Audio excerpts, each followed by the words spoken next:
Let's delve into the farthest reaches of our planet's history, where events so incredible they seem like fiction lurk. Events that force us to rethink the very essence of survival, the vagaries of climate, and the incredible resilience of life. Among these mysterious eras, there is one that has left a deep, frozen scar on Earth's geological memory. There was an era when Earth itself became an icy tomb. Imagine a world where, from the bottomless ocean trenches to the highest mountain peaks, from the scorching equator to the icy poles, everything was buried under a crushing blanket of white silence. Never before, nor ever since, in the history of the planet had anything like it happened. Our entire world seemed to become a giant snowball, drifting silently through the cosmic void. Scientists have dubbed this ancient and terrifying period Snowball Earth. And this isn't just a pretty metaphor, it's a frighteningly accurate description of what was happening on the surface of our planet. Just think, ice several kilometers thick froze the oceans and covered entire continents under an impenetrable glacial shell. And the sun's rays, the primary source of energy for all life, simply couldn't reach the surface. Our world could barely discern light through this veil of frozen water, enveloping it like an icy shroud. And this wasn't just a prolonged winter or another ice age. This global glaciation lasted for millions, tens of millions of years.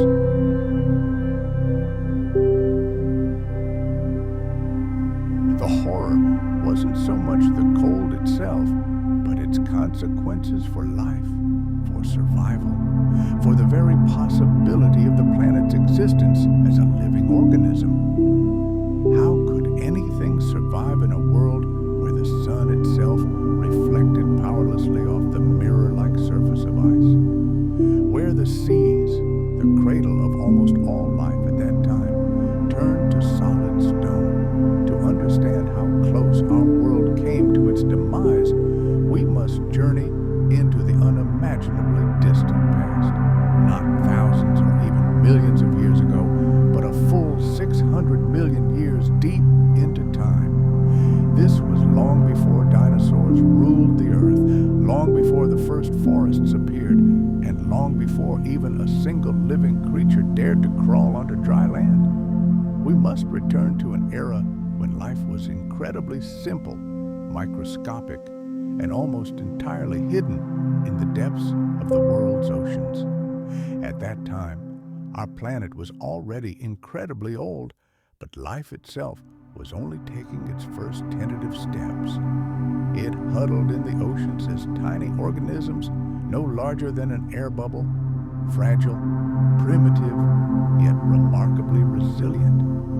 These first creatures had already survived billions of years of hardship, from a toxic atmosphere to meteorite bombardment, but nothing could prepare them for the impending catastrophe. Something had upset the fragile balance on Earth, something invisible yet wielding colossal destructive power. It all began slowly, almost imperceptibly.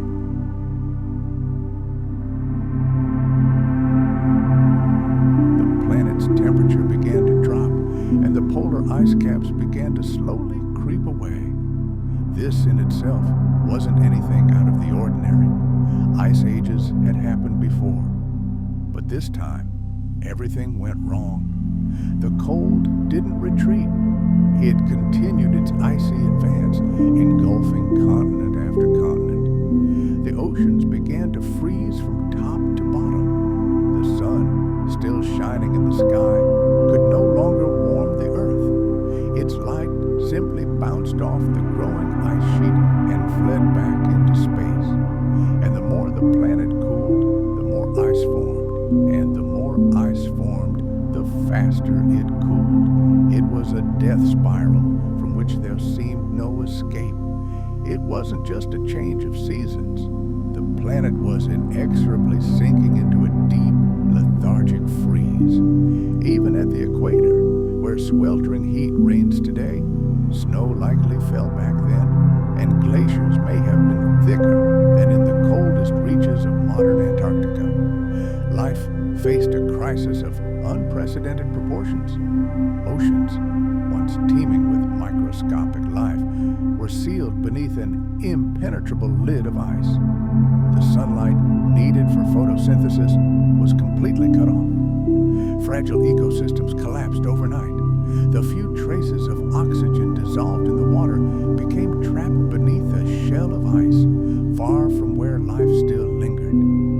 A great silence followed, lasting for millions of years. A deep, stifling cold.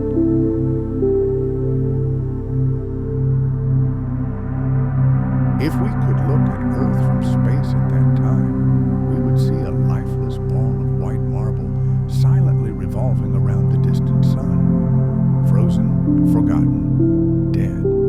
But even in this icy hell, something survived. Deep beneath kilometers of ice, near fissures in the seafloor, life found its last refuge. Where the Earth's crust cracked and poured molten magma into the icy darkness, hydrothermal vents bubbled from the planet's depths, spewing streams of heat and minerals. It was here, in this eternal darkness, that the last glimmer of hope lurked. Life arose that didn't require sunlight, but fed on the pure chemical energy emanating from the Earth's depths.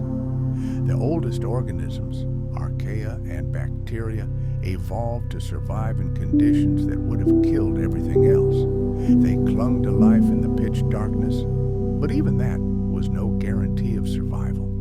The ice could become too thick, the gases in the atmosphere too thin, and the oceans too stagnant. It was a desperate race against time, with the future of all life on Earth balanced on a knife edge. And yet, against all odds, salvation came. It was invisible and silent, but slowly gathering strength. Pressure built beneath the icy crust, and volcanoes across the planet began to awaken. With each new eruption, millions of tons of carbon dioxide were released into the atmosphere.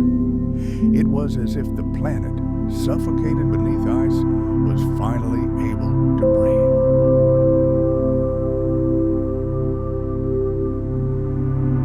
Greenhouse gases, buried beneath layers of ice and rock, began to break free, ready to tip the scales toward warmth once again. But that's another story entirely. And now, in the first chapter of the most terrible winter in Earth's history, we stand on the brink of an icy apocalypse and ask a question that echoes through the ages. How close was life to disappearing forever? The snowball Earth hypothesis began as a bold, almost crazy idea, initially dismissed by many scientists.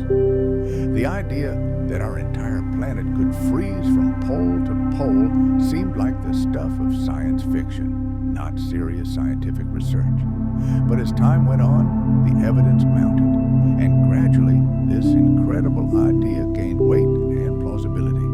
It grew out of painstaking study of rocks, ancient sediments, and fossils. And today, it represents one of the most impressive and captivating explanations of how dramatically and catastrophically Earth's climate can change. So what is this theory?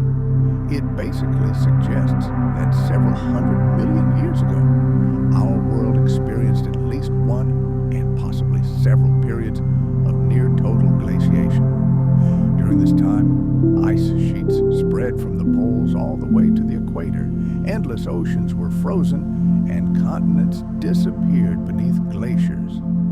Average temperatures on the planet likely dropped to unimaginably negative levels and remained there for millions of years. This theory isn't a figment of a wild imagination.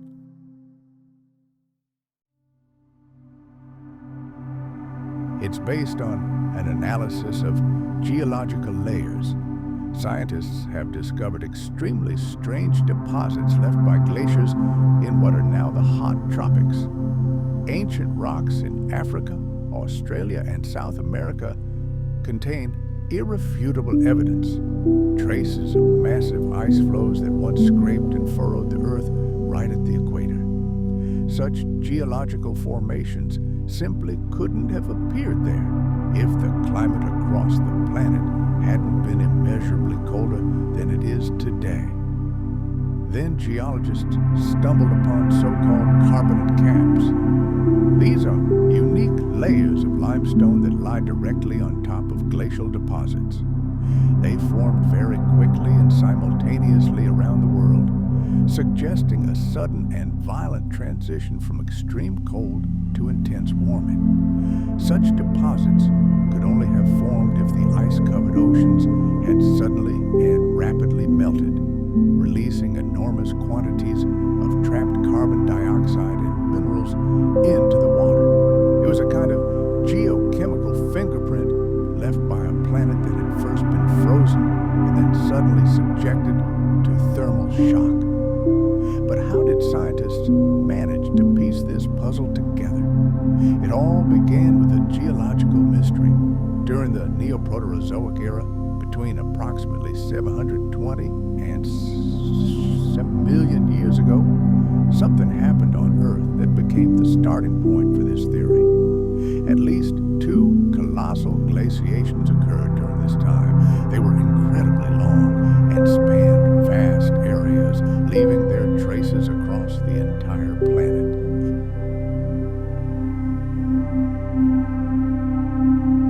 Researchers studying the rock layers from that period noticed patterns that didn't fit the picture of typical ice ages.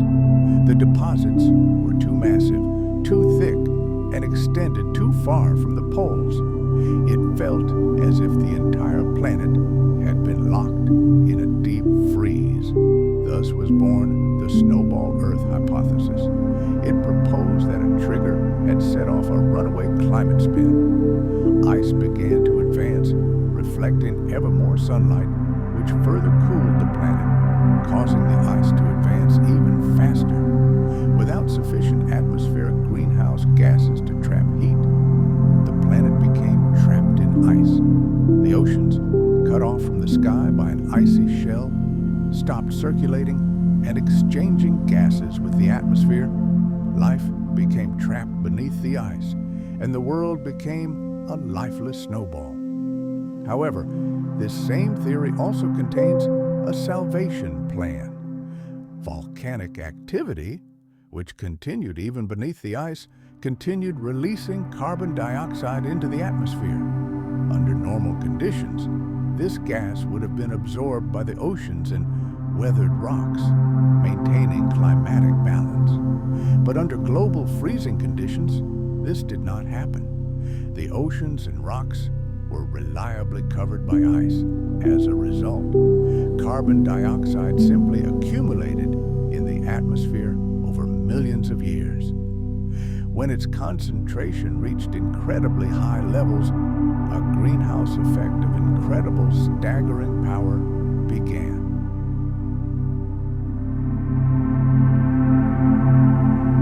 The ice began to melt rapidly, and the Earth just as quickly transformed from a freezer into a blazing furnace, and life, which had barely flickered in the depths, received a second chance.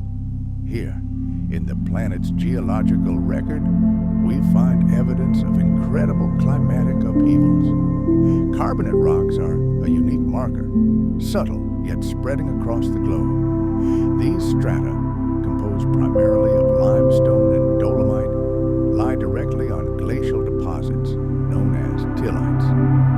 The contrast between these two formations is simply astounding and speaks volumes about the colossal changes our Earth has undergone. Imagine standing at a geological cross-section at the very boundary between two worlds.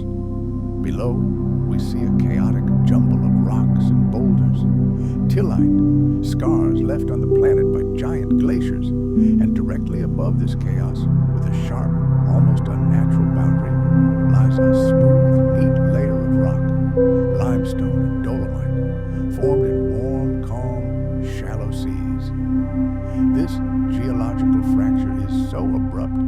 that it involuntarily makes one reflect on the catastrophic and lightning-fast events that unfolded at this temporal boundary. But the value of these carbonate caps lies beyond their location. Their true secret lies in their chemistry. The carbon isotopes trapped within these rocks tell a fascinating story of the planet's rebirth after the deep freeze that occurred just before the onset of this ice age. Before the global glaciation, Earth's carbon cycle was relatively balanced.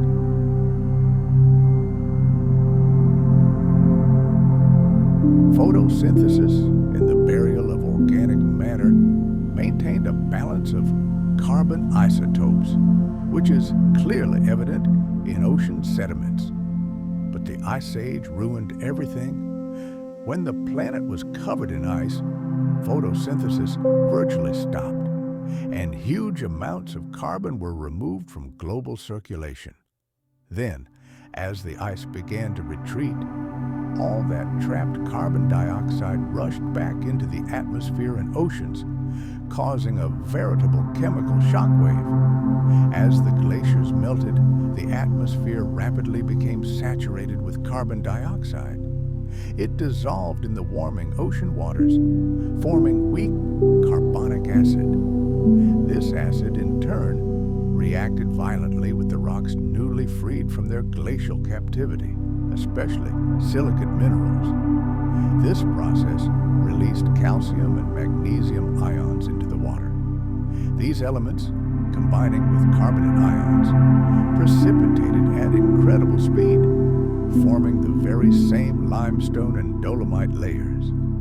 The carbonate layers we see today formed almost instantly in geological time. In some places, they are over 10 meters thick, but they likely formed in just tens of thousands of years, a fleeting moment in Earth's history. The crystals of these rocks often bear witness to the extreme conditions of their formation, bizarre needle-like and fan-shaped shapes. This is direct evidence of the extremely high concentration of substances in the water and the frantic rate of crystal growth.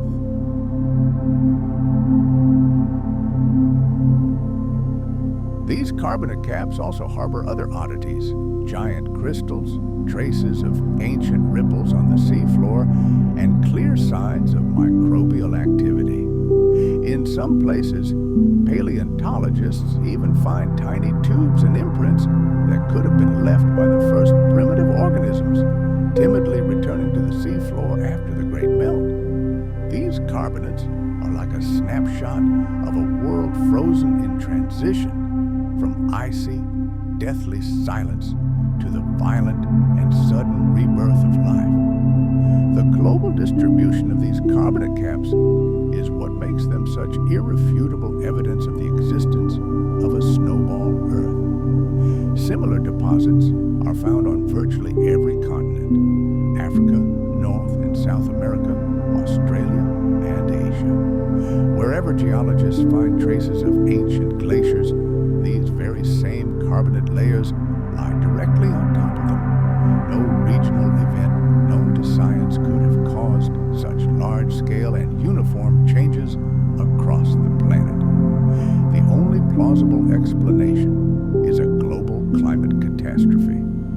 Scientists use these layers not only to confirm the snowball Earth hypothesis itself, but also to pinpoint the precise timing of its end. Using radiometric dating of volcanic ash particles embedded in or near the carbonate cap, it's possible to pinpoint with high precision exactly when the glaciers began melting. And the isotopic signatures in these rocks help us understand how quickly the planet warmed and how quickly life reemerged on it. Carbonate caps are more than just geological evidence.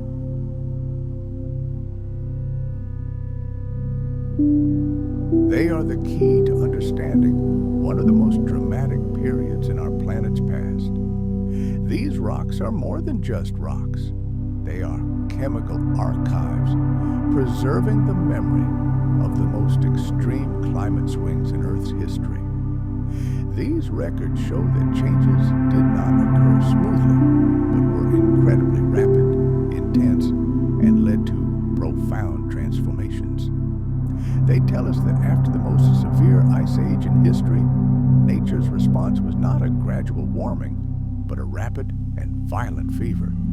These stones also serve as a kind of warning from the distant past, as they vividly demonstrate the consequences of unchecked atmospheric carbon dioxide accumulation. The warming they documented wasn't just uncomfortable, it was chaotic. The climate swung from one extreme to another, triggering cataclysms that transformed the oceans, destroyed ancient ecosystems, and completely rewrote the rules of survival. But above all, these carbonate rocks are a monument to the incredible resilience of our planet. They mark the very moment when life, seemingly destroyed, began to thrive again, when the oceans calmed and their chemistry returned to equilibrium. These rocks testify to Earth's astonishing ability to recover and rebuild, laying the foundation for entirely new evolutionary possibilities. After a long period of icy silence, something astonishing happened on the planet.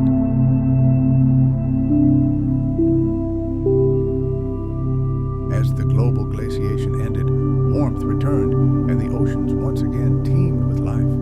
Evolution seemed to awaken from its long slumber, filled with new, unprecedented energy. The simplest life forms that had survived this icy hell began to reproduce rapidly, experimenting and evolving into ever new forms. This period is known in science as the Ediacaran explosion, a time when multicellular organisms began to emerge in far more complex, organized, and dynamic forms than ever before. The Ediacaran period began approximately 635 million years ago, almost immediately after the end of the last global glaciation. It marks the final chapter of the Precambrian era, a time still shrouded in mystery, but now illuminated by the remarkable fossils preserved on the floors of ancient seas. These fossils are unlike anything living on Earth today. They are strange, soft-bodied, often completely flat. They were like forgotten ghosts, imprinted in the soft mud of the seafloor. Yet these creatures represent the first truly large organisms to ever evolve on our planet. Until then, life was almost exclusively microscopic. Bacteria, algae, and other single-celled creatures reigned supreme in the world's oceans. Even after a cataclysm, such as a complete glaciation, it took time for conditions on the planet to stabilize and allow the emergence of more complex life.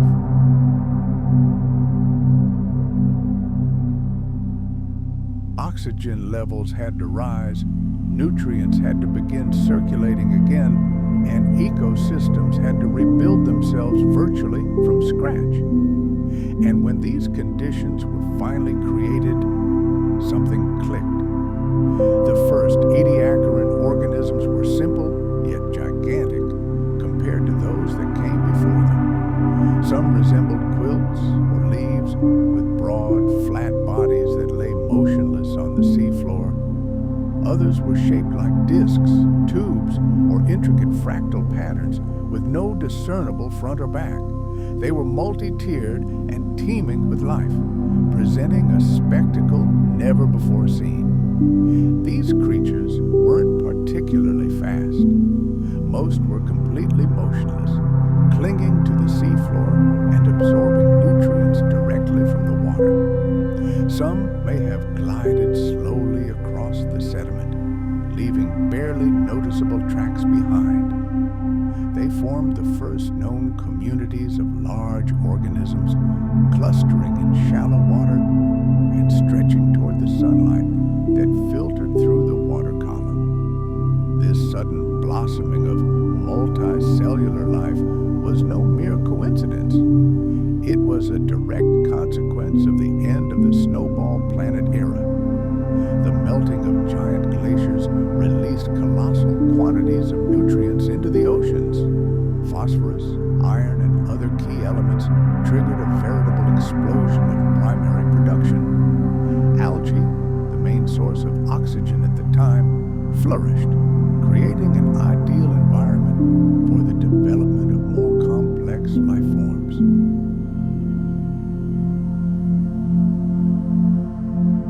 During this period, microbial life flourished, providing new food sources and dramatically increasing oxygen levels in the atmosphere and ocean.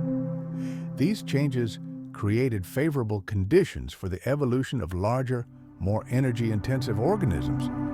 More oxygen meant more opportunities for the development of complex biological systems. Cells began to specialize, combining into tissues and primitive organs. Organisms increased in size, exchanged information, and created entirely new life forms. Reproduction became more complex and efficient. The Ediacaran explosion was not an instantaneous event, but rather a rapid expansion of the boundaries of possibility. It was a time when life realized it could be more than the sum of its parts. Some fossils from this period show signs of early symmetry, a crucial aspect of modern animal design. Other fossils reveal complex growth patterns, suggesting internal coordination and a sophisticated genetic program. There are even hints of primitive sensory systems, although this has not been proven. Direct evidence of a nervous system or brain has not yet been discovered. Nevertheless, these early bizarre life forms were the first steps on the path to more advanced creatures. They set the stage for everything that came after. They were succeeded by new creatures, marking the next turn in the great spiral of evolution. Imagine the Ediacaran period, a colossal epoch that stretched for nearly 90 million years.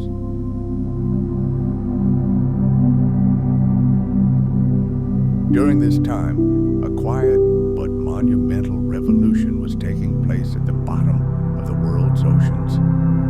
The diversity of life began to literally explode. Completely new experimental principles of body structure emerged, and the organisms themselves grew larger and more complex, occupying increasingly specific niches in the underwater world. However, by the end of this era, most of these amazing creatures had vanished without a trace. They sank into oblivion, giving way to a new, far more dynamic and aggressive fauna that burst onto the world during the famous Cambrian explosion. This was the time when the first true predators appeared on the planet. Animals adopted durable shells, and the evolutionary arms race forever changed the face of the biosphere. Paleontologists still fiercely debate whether these strange Ediacaran creatures were our distant ancestors or whether they represented a separate, dead-end branch of evolution that eventually died out completely.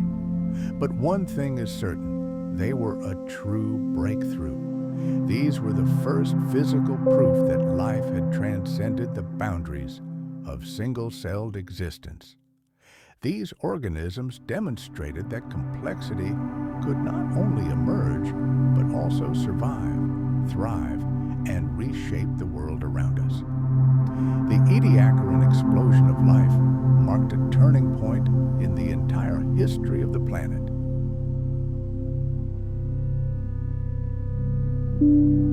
It reminds us of a great law of nature. Recovery from a global catastrophe not only returns everything to normal, but often paves the way for something entirely new and grandiose. Snowball Earth nearly ended the history of life.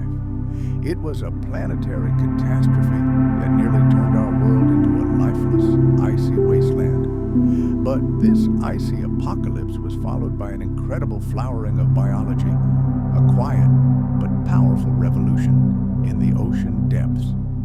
These soft-bodied pioneers laid the very foundation upon which the richest ecosystems would grow in the future.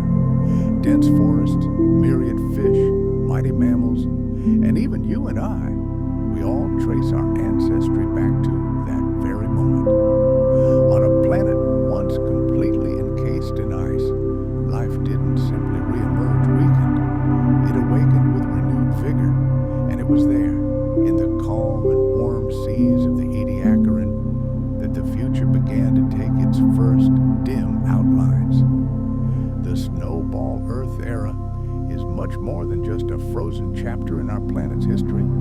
It was a turning point, a true trial by fire and ice when Earth was on the brink of destruction, but emerged from oblivion stronger, more diverse, and more complex than ever before. Its legacy isn't simply carved into ancient rocks or hidden in fossils.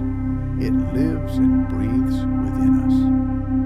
This remarkable story of resilience is hidden within the very fabric of life on Earth.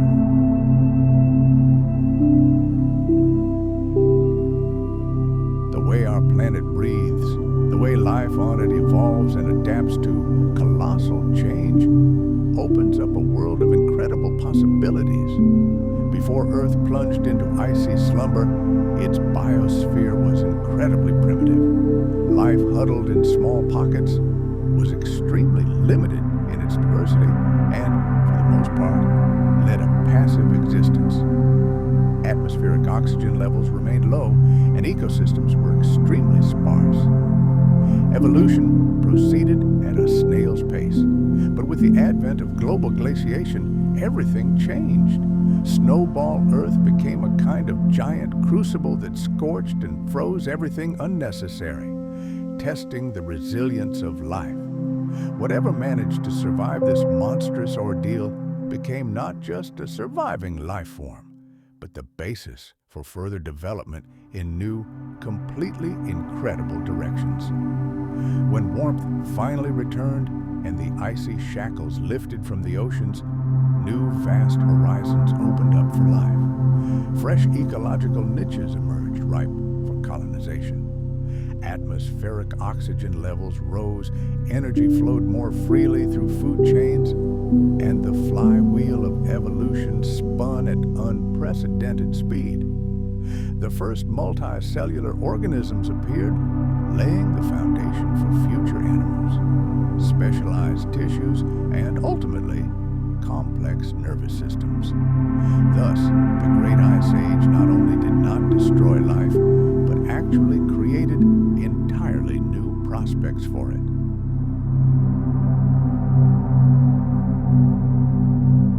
This ancient catastrophe taught our planet to adapt to change, and we see its legacy in Earth's geological history and its complex climate system. Events associated with Snowball Earth clearly demonstrate how sensitive our world is to the slightest fluctuations in atmospheric composition, solar fluxes, and even surface reflectivity. Research into this deep freeze has shown scientists that even seemingly minor changes in carbon dioxide levels can lead to absolutely extreme consequences for the entire planet. This knowledge underpins our modern understanding of climate change. It serves as a stark warning that Earth's delicate balance can be upset much more easily than we typically think. The geological record frozen in rocks from the Snowball Earth era has taught scientists to recognize traces of global catastrophes. Glacial deposits found near the equator and distinctive layers of carbonate rocks all reveal frightening changes in the past. These carbonates, deposited by sudden and powerful flows of meltwater, carry isotopic markers that allow us, like detectives, to reconstruct how the planet emerged from its lethargic slumber. These geological clues have become key tools for understanding not only the past but also the future,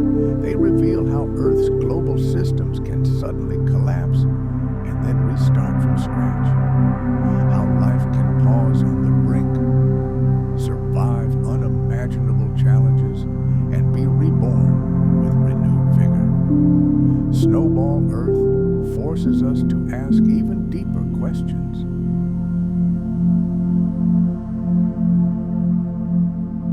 How did life survive at all? By what miracle did it happen? How did it adapt to such a hostile, icy world? And what would have happened if it hadn't? If the ice had never melted? If carbon dioxide hadn't accumulated in the atmosphere? Imagine for a moment a different scenario. What if the volcanoes had never awakened? Our planet would likely have remained a dead, lifeless ball, forever drifting in the cold void of space. But that didn't happen. Life refused to give up. It adapted.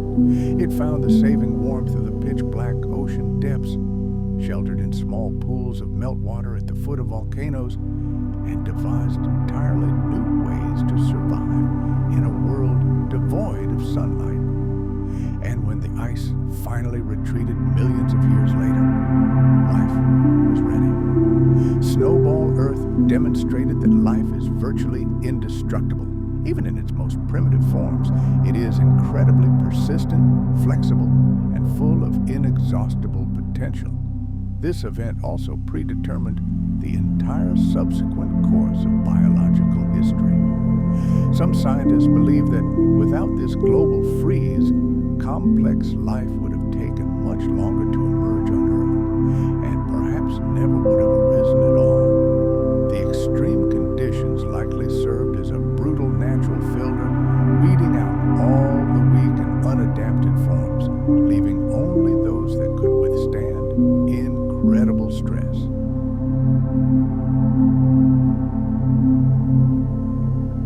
The genetic innovations necessary for survival in this icy hell may have later led to the emergence of mobile animals, predation, and ultimately, intelligence.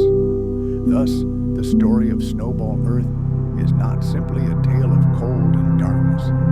It is a story of the creation of new life, a test that determined the future, a moment of great transformation hidden beneath kilometers of ice and centuries of silence.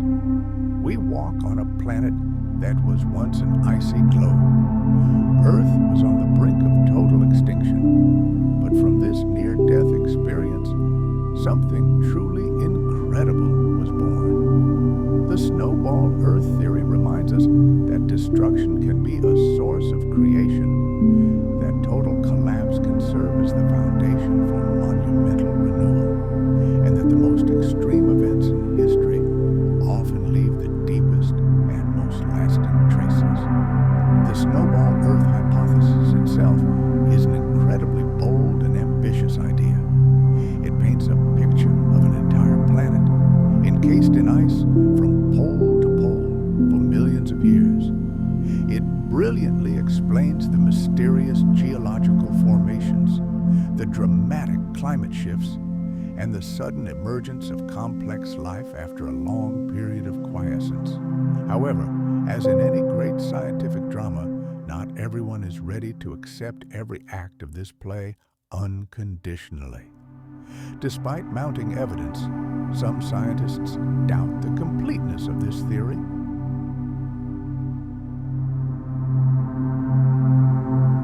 They wonder, did the Earth truly freeze completely?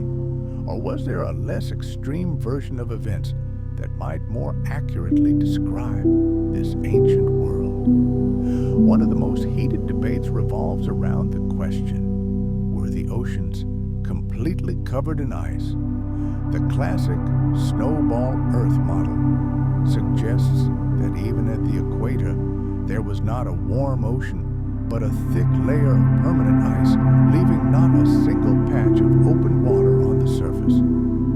Such a scenario would have meant a near total halt in photosynthesis in the world's oceans. Life could have flickered only in deep-sea oases, geothermal vents, and isolated crevices in the ice sheet. However, some researchers believe that such a level of freezing would have been too severe. They point out that life not only survived this era, but subsequently flourished, producing an incredible diversity diversity of forms. It's not entirely clear how completely frozen oceans could have preserved enough biomass to fuel a subsequent evolutionary explosion. Instead, they propose a modified version of the theory known as slush ball Earth. In this model, most of the planet would still be icebound, but a band of thinner, melting ice, or even pockets of open water would have remained along the equator. These ice-free zones would have allowed a small amount of sunlight to penetrate the ocean surface, supporting photosynthesis in small pockets of life.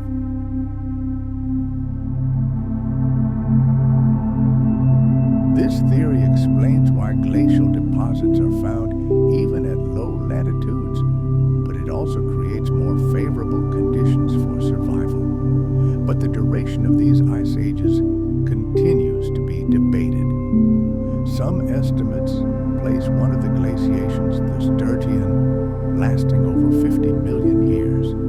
However, other scientists propose alternative scenarios, suggesting that this icy marathon may have included brief respites, periods of partial ice retreat that simply left no clear traces in the geological record.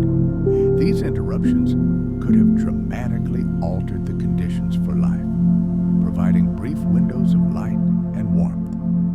Debate also rages over the root cause of this global freeze. Most scientists agree that a sharp drop in atmospheric carbon dioxide and the resulting increase in Earth's reflectivity played a key role. However, some researchers believe that large-scale biological processes triggered the cooling. Perhaps the rapid development of photosynthetic organisms before the glaciation led to them literally sucking too much carbon dioxide from the atmosphere. This dramatically weakened the greenhouse effect and plunged the planet into an icy abyss. What was the trigger that pushed the planet into its icy embrace? Some scientists believe the greenhouse effect was to blame, or rather, its weakening, leaving our world defenseless against the cosmic cold. Other researchers see the root of the problem in plate tectonics.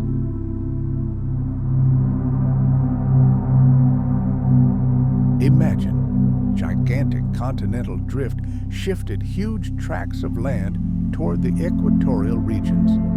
Perhaps this is what triggered the increased weathering of rocks and, as a result, the active absorption of carbon from the atmosphere.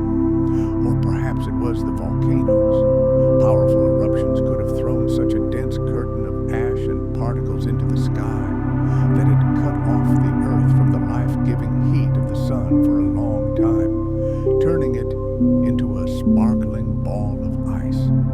Alas, there is still no definitive answer to this question. We're likely dealing not with a single cause, but with a tangled web of possible factors acting together over an unimaginably long period of time. Even the seemingly most compelling evidence cited in support of the snowball Earth theory can be interpreted in different ways. Take, for example, the so-called carbonate caps.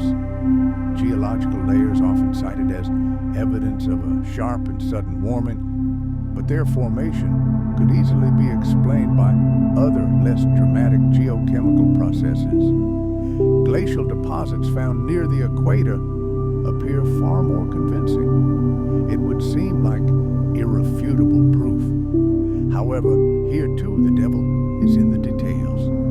Determining the exact age of these deposits and the causes of their formation is an incredibly difficult task.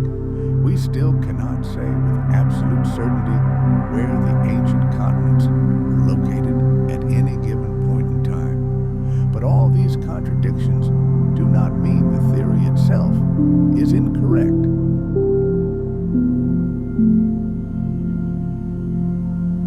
They merely highlight the complexity and convoluted nature of our planet's history. Science is not a set of rigid dogmas, but a living, breathing process of constant study, testing, and refining hypotheses. The snowball Earth theory has been constantly evolving since its inception, and each new discovery continues to shape its appearance. Alternative points of view only add to the spiciness of this scientific debate. However, behind all these scientific battles lies one undeniable fact, one that everyone agrees on. In the distant Neoproterozoic era, our planet truly experienced a period of extreme, total glaciation.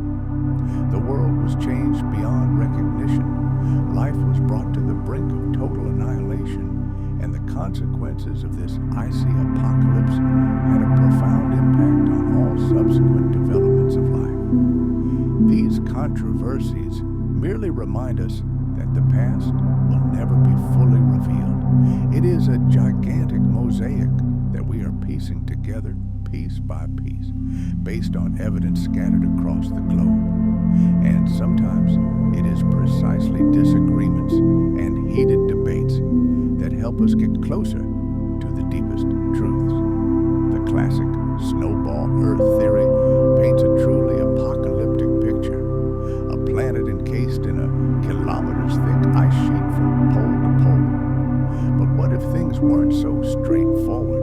Not all scientists are willing to accept such a sweeping scenario. Some suggest that our world might not have frozen solid.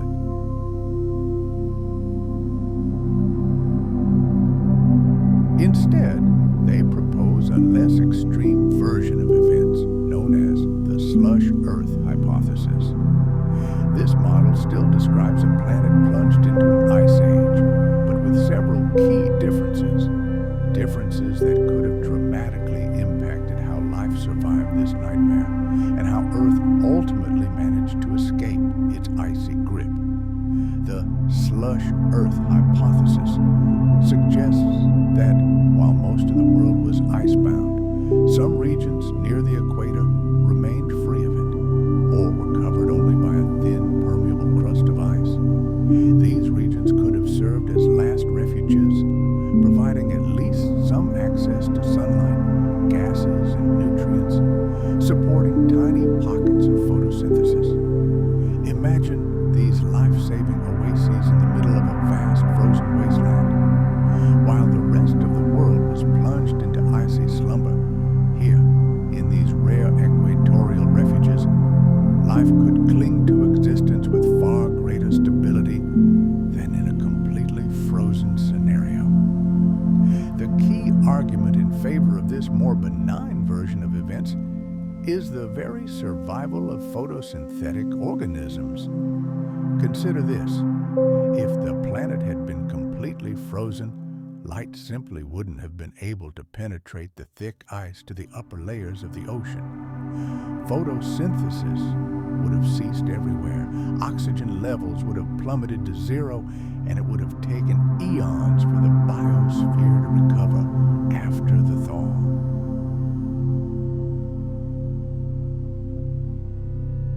However, if we assume that at least small areas of the ocean remained open or were covered by thin, translucent ice, the picture changes dramatically.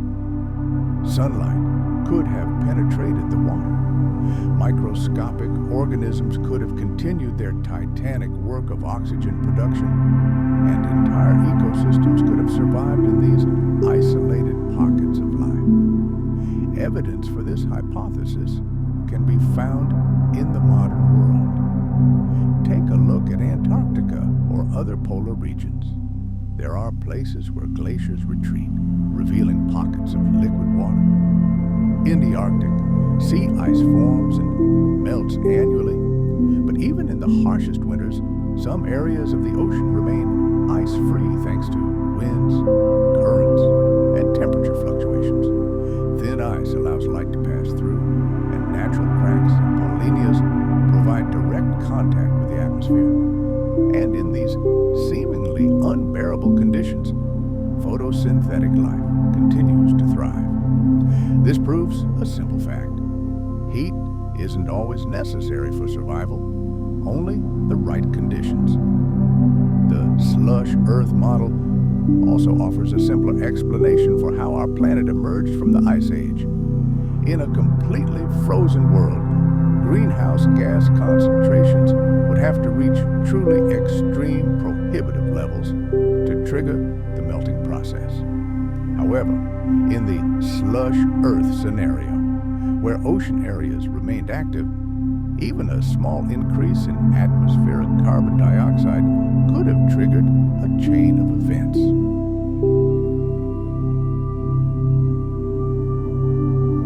Temperatures would have begun to rise gradually, allowing the planet to transition from total cold to warmth much more quickly and sustainably.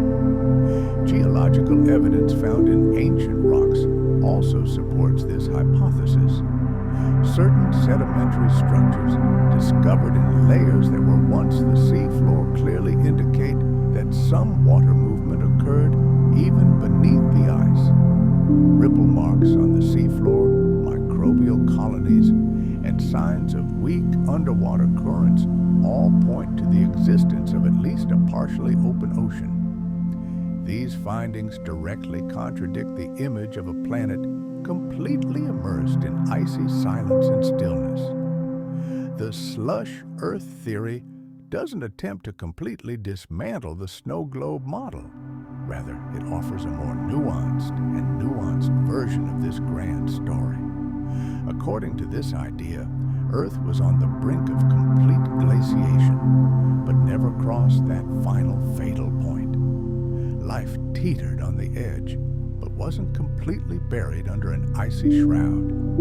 The planet was cold, but not completely lifeless. This concept also aligns better with our current understanding of climate dynamics. A complete global freeze is extremely rare and extremely difficult to achieve. On the other hand, a scenario in which the planet freezes almost completely is far more likely, and even a small amount of open water at the equator could have been enough to avert catastrophe. These seemingly insignificant oases could have changed everything.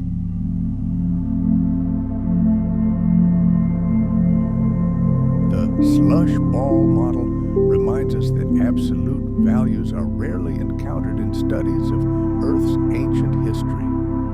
Nature abhors extremes without exception. Perhaps life simply continued its quiet, unnoticed work in the cracks between the ice sheets, patiently waiting for the sun to rise again and restore the world to life. The atmosphere is more than just a gas ocean surrounding a planet. It is a complex, dynamic system, constantly influenced by life, geology, and a host of other climatic factors. During the snowball Earth era, this system was tested as never before. The deep freeze transformed not only the face of the planet, but the very air above it. And when the ice finally retreated, the atmosphere was never the same. Before Earth became a frozen globe, its atmosphere was strikingly different from the one we breathe today. Oxygen levels were significantly lower, carbon dioxide concentrations were high, and other gases like methane were much more prominent. Life consisted primarily of microorganisms, and a delicate balance between the release and absorption of gases was maintained slowly but steadily. However, when the planet began to freeze, everything changed. Ice, spreading across the continents and encasing the oceans, literally halted many processes that regulated the composition of the atmosphere. Chemical weathering, the process by which carbon dioxide is removed from the air through interaction with rocks, virtually ceased.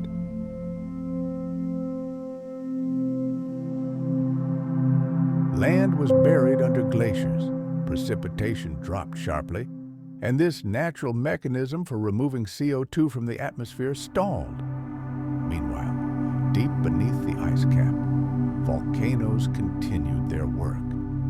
Slowly but relentlessly, they released ever-increasing amounts of carbon dioxide into the atmosphere, further exacerbating the situation.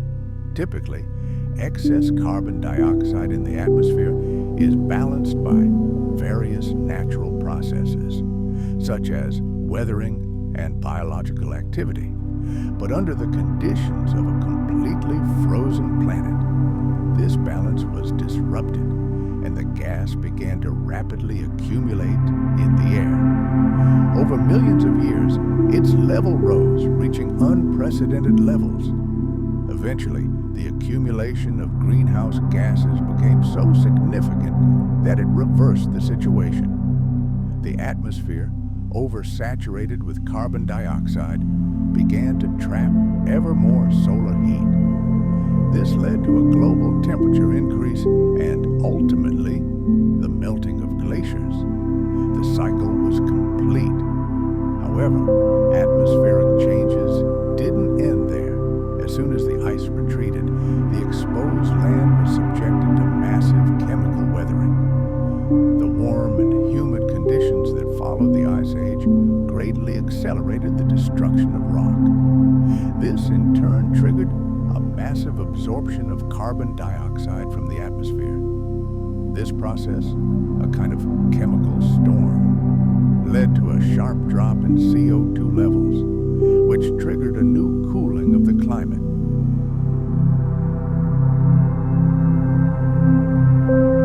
Thus, the planet, having gone through extreme cycles of heat and cold, gradually stabilized its climate over the long term. Oxygen levels in the atmosphere also underwent dramatic changes. During the Ice Age, photosynthesis, the main source of oxygen, slowed dramatically. Sunlight was blocked by ice, and photosynthetic organisms were buried alive or trapped in isolated refuges. As a result, oxygen production virtually ceased. Imagine the icy grip that held the world in shackles beginning to weaken. This global glacier covering the planet literally suffocated life, sucking oxygen from the atmosphere and the ocean depths. For countless primitive organisms, it was the end, a mass extinction that almost completely stopped Earth's biological clock. But then the ice retreats. The first rays of the ancient sun pierce the surface of the water, and a true miracle occurs. The process of photosynthesis, dormant for millions of years, explodes with incredible power. The ice-free oceans literally bubble with life.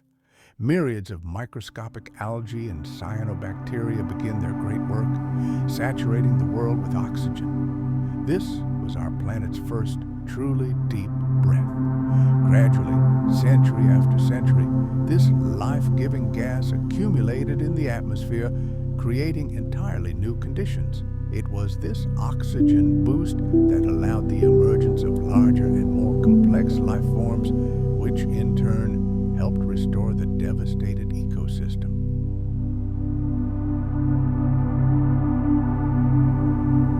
The entire history of the emergence of complex life on Earth is inextricably linked to oxygen. And perhaps this key step in evolution would not have been possible without the monumental catastrophe we call the Snowball Earth hypothesis. Evidence of this dramatic era is forever imprinted in ancient rocks. By studying carbon and sulfur isotopes, scientists, like detectives, are uncovering the history of colossal fluctuations in atmospheric composition. The presence of so-called banded ironstones, deposits formed during that era, paints a picture of dead, anoxic oceans, supersaturated with dissolved iron. But after the Great Melt, everything changed. The chemical composition of both the oceans and the atmosphere began to recover almost simultaneously. This global freeze also had a colossal impact on the planet's long-term carbon cycle. The extreme fluctuations in greenhouse gas levels during those distant times served as a stress test for Earth, helping us understand how our planet reacts to sudden climate shocks. Today's delicate balance between volcanic emissions, rock weathering, and the activity of living organisms is key to understanding and perhaps controlling our climate. After that catastrophe, our planet became much more sensitive. The atmosphere learned to self-heal, but at a high cost. It now reacts much more sharply to any disruptions.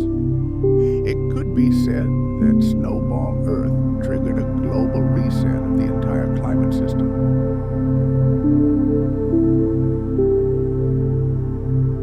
It pushed it to its breaking point, to the point of complete collapse, and then allowed it to reassemble, but under completely different rules. Rising oxygen levels, stabilizing carbon dioxide concentrations, and the formation of a more predictable climate. All these are the legacy of that distant, icy chapter in our planet's history. The fact that we breathe oxygen-rich, life-sustaining air today is a direct consequence of that long and painful global cooling. The icy globe that was once Earth transformed not only its surface, but the very sky above. And thanks to this transformation, our future became possible. This raises one of the most tantalizing questions. What if it hadn't happened? If our planet had avoided this icy hell, what path would evolution have taken? Who knows what life would be like today?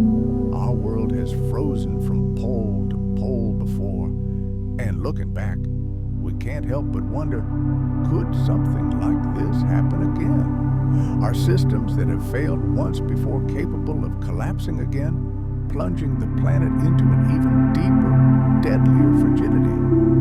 The answer is complex, but it begins with one immutable truth that runs through Earth's history. Climate is not static. It is constantly changing, and under certain circumstances, these changes can be catastrophic. To understand whether Snowball Earth will return, we need to remember what made it possible the first time. Back then, it was a completely different planet.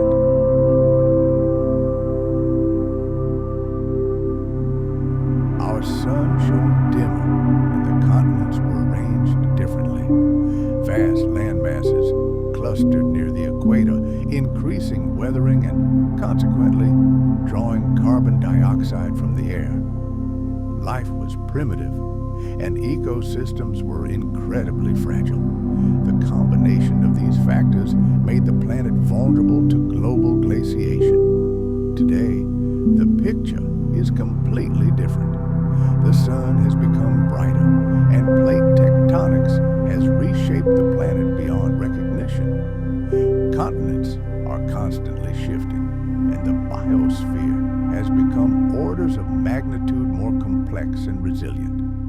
Forests spread across millions of hectares, ocean plankton and soil microorganisms are all part of a gigantic mechanism that regulates carbon dioxide levels. Animals and plants are woven into complex feedback loops that help stabilize the climate. However, in the modern world, a new unprecedented factor has emerged: human activity.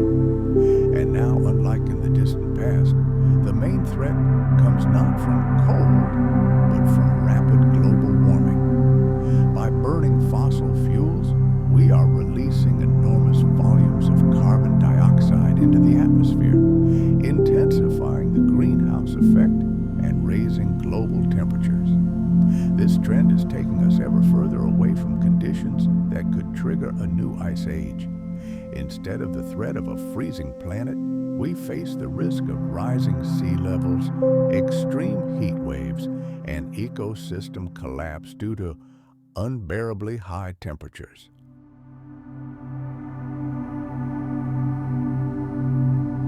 However, a global cooling scenario cannot be completely ruled out. Looking into the very distant future, millions of years ahead, we can imagine a situation in which carbon dioxide levels drop sharply, either due to natural geological processes or unforeseen events. In this case, the Earth could indeed begin to cool. And if this cooling reaches a critical point, with ice covering a significant portion of the land, the albedo effect could be triggered. White ice would reflect sunlight, further cooling the planet. This is the same feedback loop that once turned the Earth into a ball of ice. However, most scientists agree that a repeat of such a scenario under modern conditions is extremely unlikely.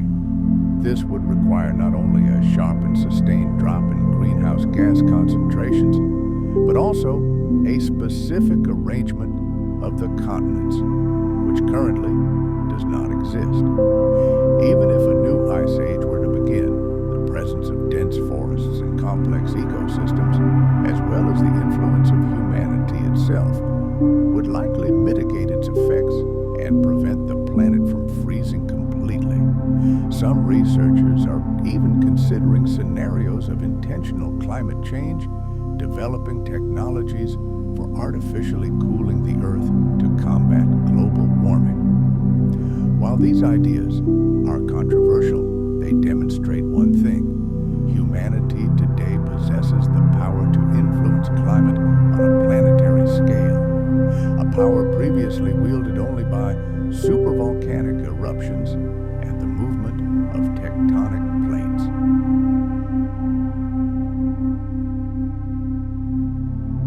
But such power also carries enormous responsibility. After all, it could push the climate to dangerous, unpredictable limits.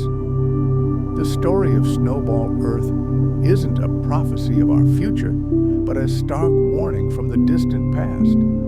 It reveals how fragile and interconnected all of our planet systems are, and how easily they can collapse under the pressure of extreme conditions. It's a reminder that stability is only an illusion, and the survival of life, like our civilization, depends directly on our understanding of the forces shaping the world around us.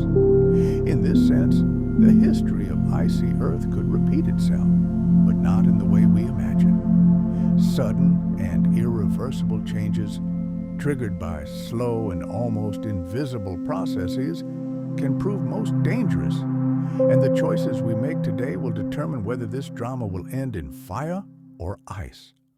Our planet's climate is a system constantly striving for equilibrium. And history teaches us that when this balance is upset, the consequences are always global. Let us transport ourselves for a moment to that frozen world. The planet was plunged into a silence such as it had never known before or since. The light faded, the oceans were frozen in kilometers of ice, the air became thin and dead.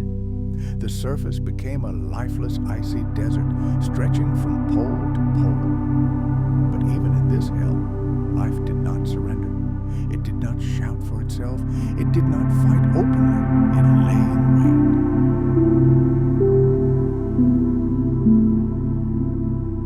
wait. Quietly and patiently, it hid in the crevices of rocks near geothermal vents, clinging to life in the thinnest films of water beneath glaciers.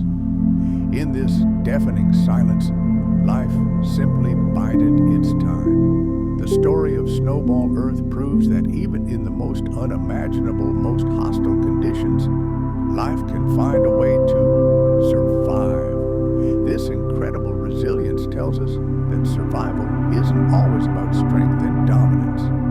Sometimes it's about the ability to freeze, adapt, and find a grain of warmth in an icy world to continue on when everything around you is stopped. This resilience isn't flashy, it doesn't sparkle or thunder, it simply is.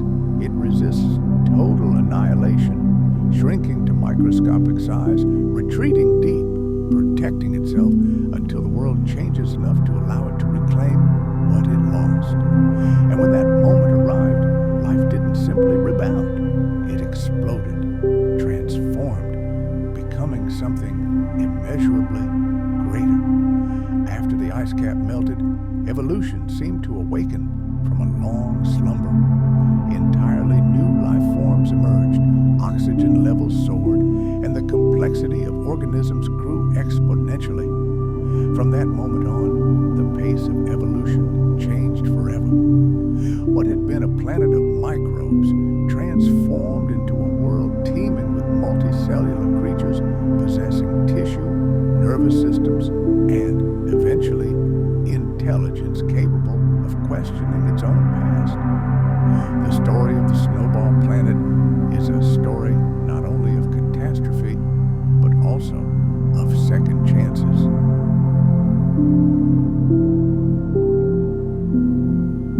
A story of the fine line between utter destruction and the greatest creation. It reminds us that even from the ashes of total extinction, life can not only be reborn, but also pave the way for the next great evolutionary leap. And this ancient history is more important to us today than ever, because we too live in an era of great planetary change. The world we observe today is not standing still. Our own atmosphere is undergoing colossal changes, and fragile ecosystems are under incredible stress. And the forces that come into play will determine the path life will take in the future. And the greatest revelation the Snowball Earth era offers us isn't that our world is a fragile creation. No, it's a different lesson. The very system that supports life can be thrown off balance. It's a delicate balance of forces that can collapse in an instant. And when a catastrophe of such magnitude occurs, returning to a previous stable state is a long, painful process. It requires millions of years, incredible efforts on the part of nature itself, and incredible perseverance. But let's consider this. If tiny microorganisms were able to survive this icy hell, if the very spark of life was able to flicker for millions of years beneath kilometers of ice in the pitch darkness of frozen oceans, then this tells us something incredible.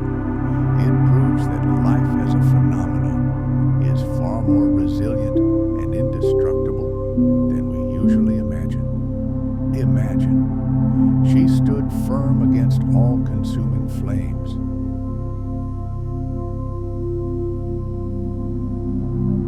She survived the impacts of giant asteroids. She didn't break under the weight of eternal ice and endured planetary-scale floods. And after each seemingly fatal wound, she invariably found the strength to rise from the ashes and start anew. Therefore, the saga of the icebound Earth is more than just a chapter in the planet's ancient history. It is a grand parable about the incredible power that can lurk in the smallest things. It is a tale of the incredible resilience of life on the brink of total annihilation. And ultimately, it is a hymn to the incredible beauty that can pierce even the darkest, longest night in the history of the world. Our world has endured its darkest and iciest period. It has endured, and it was this greatest test, this global cataclysm, that ultimately forged the planet we know today. Let us travel back in time to a time when our planet, transformed by the fury of fire and the power of water, stood on the threshold of unimaginable change. The Snowball Earth hypothesis is more than just a scientific theory. It's an attempt to explain one of the most dramatic and mysterious periods in our world's history. And at the same time, it forces us to consider the tenuous thread by which our climate balance hangs. This concept vividly demonstrates how seemingly insignificant changes, cumulative over millions of years, can lead to planetary-scale consequences.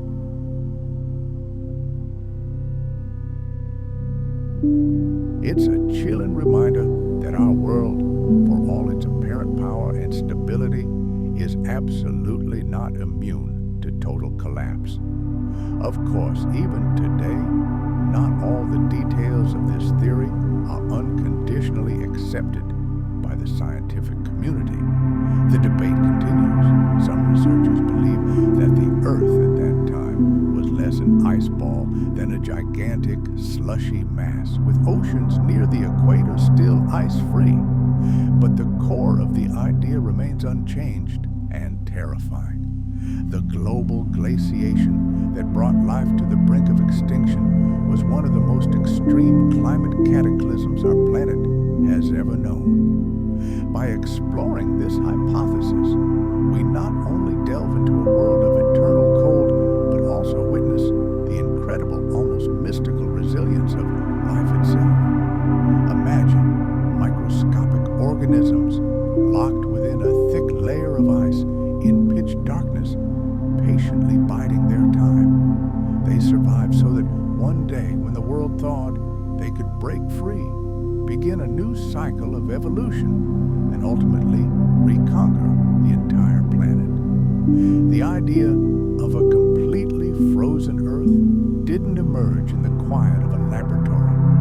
It was suggested by the rocks themselves. Evidence was discovered in geological layers, encoded in the language of minerals, and etched in the scars left by ancient glaciers. Scientists didn't begin with a preconceived picture of a world encased in ice. Their journey began with questions.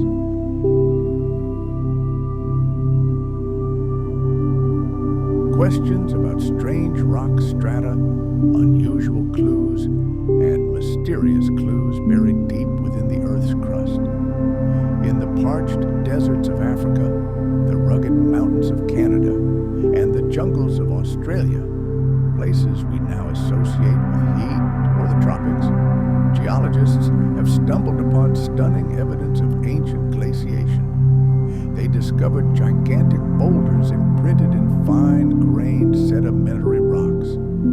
These stones were scratched and deeply furrowed, as if they had been dragged under the kilometers-long weight of a gigantic glacier for millions of years. Layers of ancient tillite, essentially compressed glacial debris, extended over colossal distances. These geological formations were identical to those left by modern glaciers. But there was one incredible detail. All these discoveries were made in areas that, in the distant Neo-Proterozoic era, were located right on the equator. Having studied the orientation of ancient magnetic minerals trapped within these stones, scientists confirmed with absolute certainty. Yes, these lands, during the glacial advance, were located in the warmest latitudes on the planet. It was a true paradox. How could glaciers exist where the sun's rays should be the hottest? Was it really possible? At first, the very idea seemed absurd. Perhaps the continents had simply shifted since then, or had geologists misinterpreted the findings, or perhaps all the data was flawed.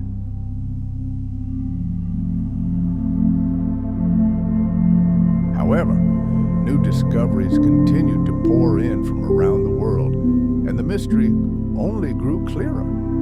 The traces of glaciers were not a local phenomenon, but a global one, and they all pointed to the same narrow corridor of time between 700 and 635 million years ago. Then geologists discovered another mystery, the so-called carbonate caps.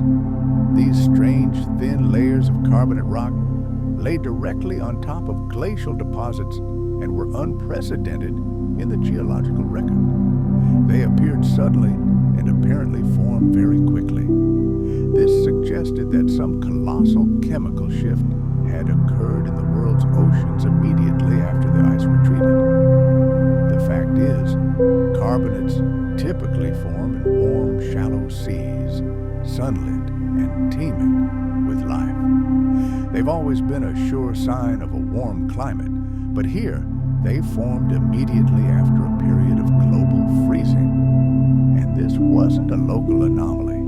They were found on every continent, always atop glacial deposits formed near the equator. could only have happened if the world had experienced a sudden, catastrophic warming after an unimaginably long period of deep freezing. These two discoveries, glacial rocks at the equator and the carbonate caps that crown them, formed the foundation of the snowball Earth theory. They provided irrefutable physical proof that our world had indeed cooled to its limits and then rapidly thawed. But scientists weren't done.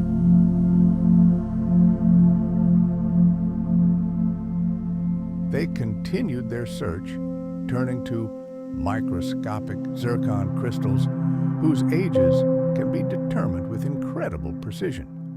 They analyzed the carbon and oxygen isotopes in the rocks, allowing them to reconstruct changes in the atmosphere and chemical composition of ancient oceans. They also noted the banded iron ores that suddenly reappeared during this period. Their presence indicated that the oceans were virtually devoid of oxygen, suffocated and supersaturated with dissolved iron. These were conditions the world had not seen since the dawn of life. Samples recovered from the ancient seafloor only confirmed this hypothesis. They revealed layers of extremely fine silt interspersed with massive rocks known as drop stones. They could only have gotten there in one way. They were carried and dumped into the ocean by giant icebergs. The presence of such layers is direct evidence that glaciers reached the sea itself, calved, forming icebergs, and drifted through the water before melting and dropping their rocky cargo to the seafloor. But the most astonishing thing about this whole story wasn't even that. It was the fossils, or rather, their complete absence. During these glacial periods, the fossil record virtually ceased. Life, which had previously flourished in the oceans, seemed to evaporate. It was a biological silence perfectly aligned with geological chaos, a sure sign of a planetary crisis.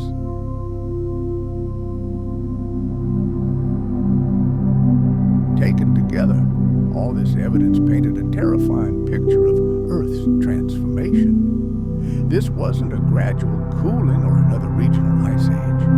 No, it was the planet's rapid transformation into an icy prison. And it wasn't a single discovery that revolutionized science, but an avalanche of findings.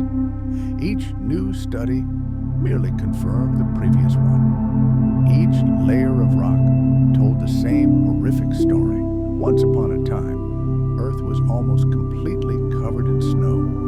Ice sealed the continents, encased the oceans, and, like a giant mirror, reflected the sun's heat back into space. The planet's climate system had completely collapsed. But even then, deep within this frozen world, something astonishing was unfolding. The rocks held a story not only of destruction, but also of miraculous survival.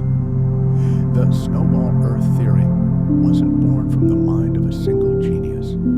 It was the result of the painstaking work of an entire army of researchers who, like detectives, pieced together the past, reading it from rocks and sediments. They weren't looking for a frozen planet, but once they encountered the first clues, they couldn't ignore them. And the deeper they dug, the more secrets of the past were revealed. And this isn't just a story about ice. It's a dire warning about what our Earth is capable of and what trials it can endure. To appreciate just how extreme these glacial episodes were, we need to understand when exactly they occurred.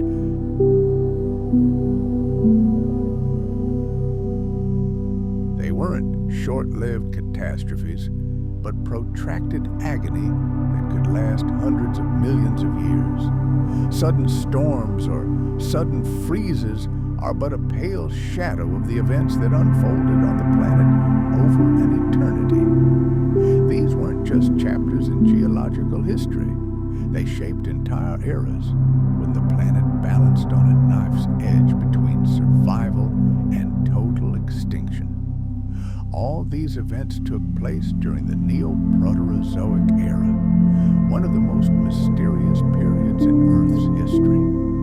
This era began approximately 1 billion years ago and ended approximately 541 million years ago. At that time, life was limited to the simplest organisms, the atmosphere was undergoing dramatic changes, continents were shifting, and the oceans were roiling with mysterious chemical reactions.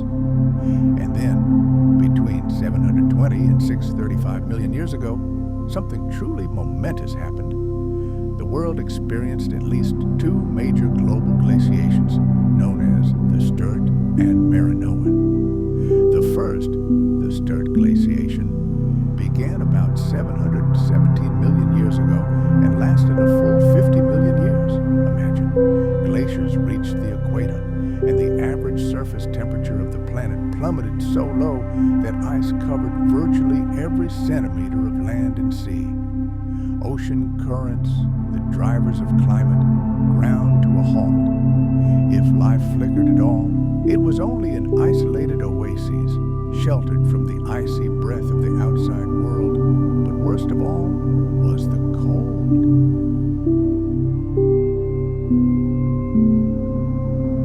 After the end of the Sturt epoch, the planet may have experienced a brief period of warming. The ice began to melt, atmospheric carbon dioxide levels dropped again, and relative stability ensued. But this peace was short-lived. About 650 million years ago, a second great freeze struck, the Marinoan glaciation. It was slightly shorter, perhaps lasting about 15 million years, but no less catastrophic. The ice returned. The oceans froze again. Earth sank once again into an ice coma. The second phase of Snowball Earth had begun. There may have been a third event, known as the Gaskier's glaciation, which occurred approximately 580 million years ago. True, it was less total, and many scientists debate whether it can be considered a true snowball. However, it still left glacial deposits in the most unexpected places, suggesting that the world has still not recovered from the deep freeze. It's important to understand that these glaciations weren't random. They were separated by long, warm periods, but each left an indelible scar on the planet. These events forever changed the oceans, the atmosphere, and the very course of evolution. When we try to comprehend these timescales, millions of years seem like an eternity.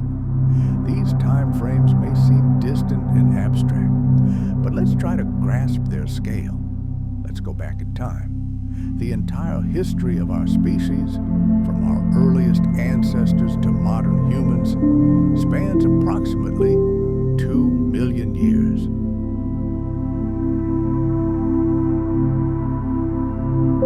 Now imagine that during this same period, global glaciations, which turned the Earth into a snowball, could have happened again and again.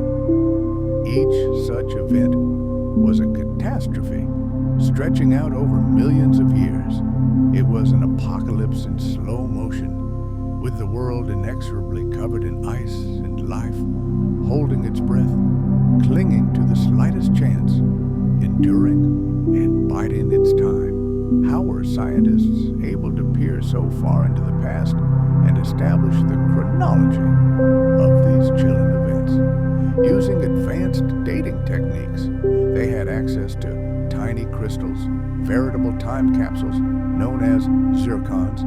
These minerals contain uranium, which transforms into lead over time at a completely predictable rate. By analyzing the ratio of these two elements, researchers can determine the age of the rock in which the crystal formed with incredible precision. It's like reading an ancient clock hidden deep within a grain of sand. But this isn't the only method. Other clues lie in magnetic signals frozen in rocks.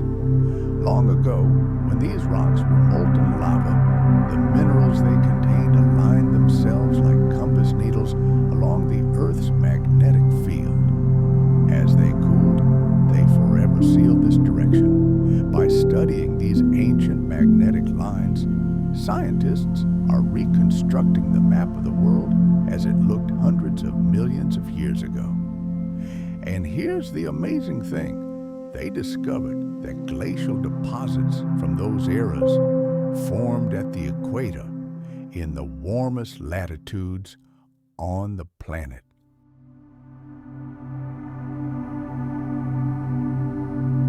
This became irrefutable proof of the hypothesis. Ice didn't just touch the tropics, it conquered them. The eras we call snowball Earth weren't just prolonged winters. They were global climate shifts lasting tens of millions of years. They reshaped the planet's geology, paused biological evolution, and when they finally ended, changed the world beyond recognition. These icy episodes didn't end life, but they did push it to the brink. And yet, without them, our planet might never have become what we know it as, full of forests, amazing animals, and human civilization. Sometimes, it's the most brutal challenges that trigger life to take incredible leaps forward. Mere figures cannot convey the full horror of that era. The cold that gripped the Earth during these great glaciations was more than just a skin-tingling frost. It was an all-consuming force that wiped entire ecosystems from the face of the planet, encased the oceans in an icy shell, and silenced the very sky. This cold was so absolute and profound that it halted all of Earth's natural cycles. Temperatures plummeted to levels unimaginable to modern humans and remained at that level for millions of years. Scientists estimate that at the peak of the glaciation, the average global temperature could have dropped below minus 50 degrees Celsius. Just think about it. Even at the equator, where today the air heats up to 40 degrees Celsius, there was a slight frost just below freezing.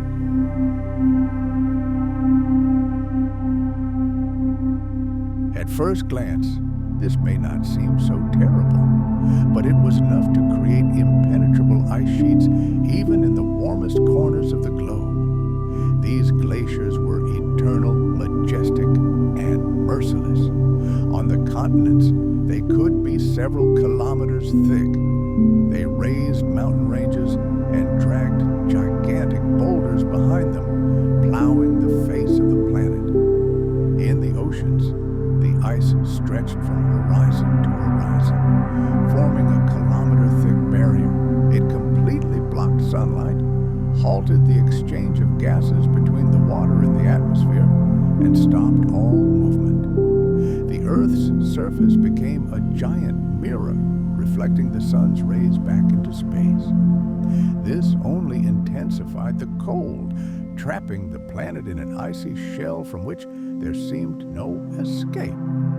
Deep beneath this icy shell, in some areas, the oceans likely remained liquid, warmed by the planet's interior, but this water was dead.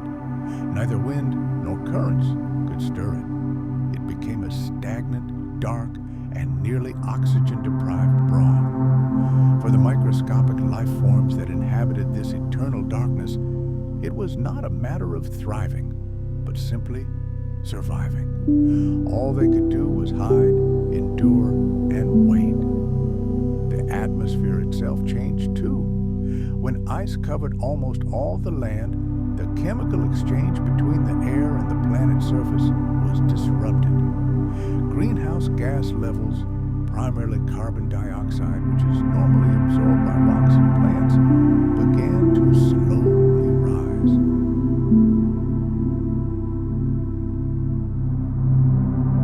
The icy air contained almost no moisture, leading to a global drought.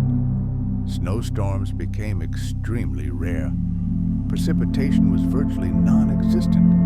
Only an all-pervasive, lifeless cold enveloped the planet, space, Earth would appear as a ghostly pale white sphere, a world without blue oceans or green continents, a planet devoid of color. Its clouds were barely visible, and the entire surface seemed motionless, frozen in time. The familiar blue and green gave way to a harsh, icy landscape and silence. Unlike a normal winter, this cold never brought spring. This cold lasted season after season, generation after generation, and microscopic life resigned itself to this icy silence. The ice did not retreat. The door to the warm world remained locked, and the planet sank into a deep, unbroken slumber. For us humans, even a short stay in such conditions would be fatal. Frostbite would set in within minutes. Breathing the thin, icy air would become unbearable. Every crop would perish, and the oceans would cease to provide food. But on Snowball Earth, this was no temporary ordeal. It was a new reality, the backdrop for all existence. This cold became one of the most severe tests in the history of evolution. Its terror lay not only in its power, but also in its incredible stability. In most ice ages, changes in Earth's orbit, fluctuations in solar activity, or volcanic eruptions would have triggered a warming process. But with Snowball Earth, things were different.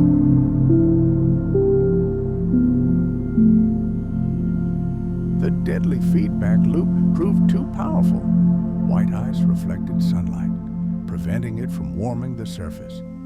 This led to the formation of even more ice, which reflected even more light, and the cycle repeated itself over and over.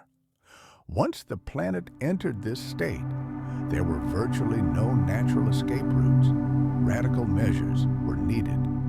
This is a source of grave concern to modern scientists. They believe that Earth, once frozen in this manner, might never thaw.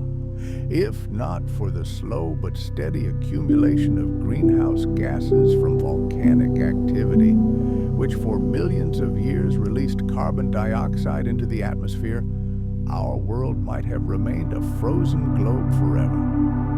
The ice might never have melted, and life would likely never have been able to evolve beyond the simplest bacteria.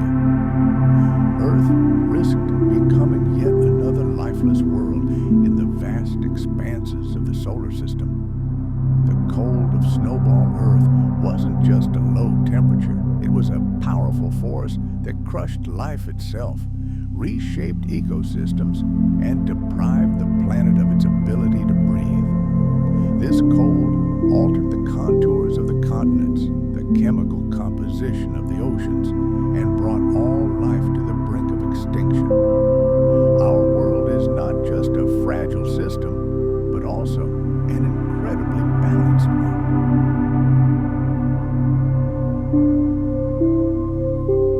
The events that led to global glaciation were not the result of a single sudden catastrophe, but of slow, gradual changes that ultimately pushed the planet from a path of stability into the abyss of chaos. To understand what triggered such a massive freeze, we need to delve into the very heart of Earth's climate system, its atmosphere, and its geology. One of the key factors was the global decline in greenhouse gas concentrations, particularly carbon dioxide, or CO2. Today, we tend to view it as a threat leading to global warming. However, in that ancient world, it was a saving blanket, preventing the planet from freezing completely. Without sufficient CO2 in the atmosphere, solar heat was freely lost back into space and the planet began to cool. Scientists believe this is precisely what happened before the Earth snowballed. Millions of years earlier, continents drifted, collided, and giant new mountain ranges emerged from the sea depths. These mountains acted as chemical sponges, triggering a process of accelerated weathering. Rainwater, mixed with carbon dioxide from the air, reacted with the rocks, literally pulling the gas out of the atmosphere. The more exposed rock became exposed, the more intense this process became. CO2 levels in the air slowly but steadily dropped, and with them, so did the planet's temperature.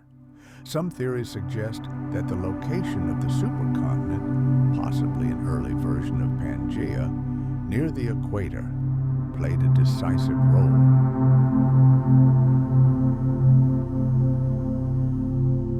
Vast land masses here were exposed to the scorching sun and tropical rains, which greatly accelerated chemical weathering, sucking carbon dioxide from the atmosphere at a catastrophic rate. When the atmosphere cooled sufficiently, ice caps began to grow at the poles. At first, it resembled a typical ice age, but then that devastating feedback mechanism kicked in. The more ice there was, the more sunlight was reflected back into space. The planet continued to cool, and the ice continued to advance. Each new white layer intensified this effect until the glaciers reached the oceans, then the equator, and then the rest of the world. There was another factor that added fuel to the fire. In that distant Neoproterozoic era, our sun was slightly dimmer than it is today. Imagine our sun, but not as we know it. Millions of years ago, it shone dimmer, giving the planet almost 4% less of its energy. This seemingly insignificant change made the young Earth incredibly fragile, vulnerable to the encroaching cold. In this ancient world, where the atmosphere contained fewer warming greenhouse gases and the sun was weaker, the planet simply had no room for error. The delicate climatic balance was upset.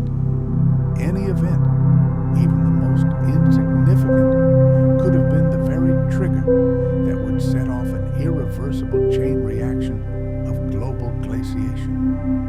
And here, another powerful force enters the picture: volcanic activity. It played a cunning dual role in this drama.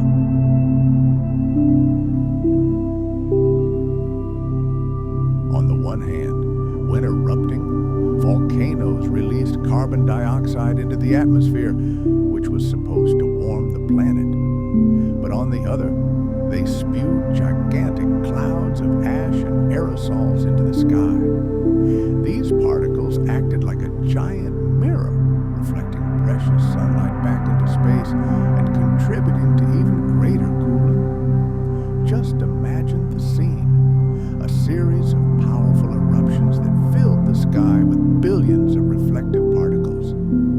This ash curtain could block the sun's heat for years, plunging the atmosphere into twilight and cold.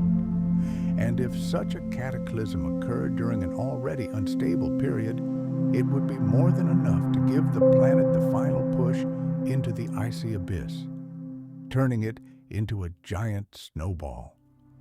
Some scientists see the cause of the catastrophe in life itself. Around the time Earth was preparing for the first great glaciation, the oceans literally seethed with new life forms. Photosynthetic organisms, simple algae and cyanobacteria, began their triumphant march across the planet. But this triumph had a dark side. By absorbing carbon dioxide from the atmosphere for their growth, these tiny creatures unknowingly weakened the greenhouse effect that protected Earth from the cosmic cold. Ironically, life itself, in its quest to thrive, may have triggered a crisis that nearly destroyed it entirely. But whatever the combination of factors that led to this catastrophe, the result was the same.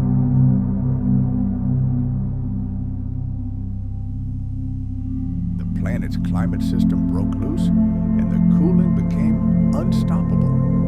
As soon as the ice began its advance from the poles, Earth lost all ability to restore its equilibrium. This moment in history vividly demonstrates how fragile and interconnected the planetary system is. The atmosphere, geology, biology, and even complex web. And when a single thread in this web snaps, even a seemingly insignificant change can lead to consequences of truly apocalyptic proportions.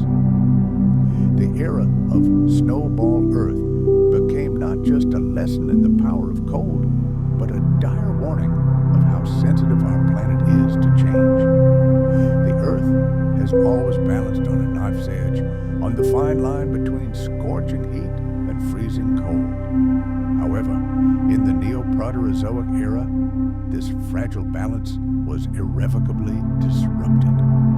A world bound by ice was a foregone conclusion, and there was no easy way back from this icy hell. Sometimes the most destructive forces are the quietest. It's not the roar of a hurricane or the roar of an all-consuming flame. It's the silent gleam of a mirror. Our planet, like any other, reflects a portion of the sunlight that falls on it. This reflectivity is known to scientists as albedo.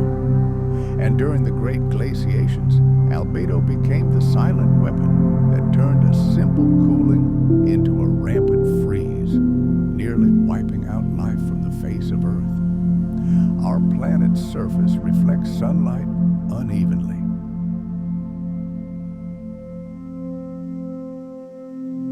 Glittering ice and pure snow can send up to 90% of all solar radiation that hits them back into space. Meanwhile, dark ocean waters and dense forests greedily absorb much of this energy, converting it into life-giving heat. It is the balance between reflection and absorption that keeps Earth's climate stable. But what happens if this balance is disrupted? Long before the onset of total glaciation, the planet had already begun to cool. Atmospheric carbon dioxide levels were falling, and the sun's rays may have dwindled slightly.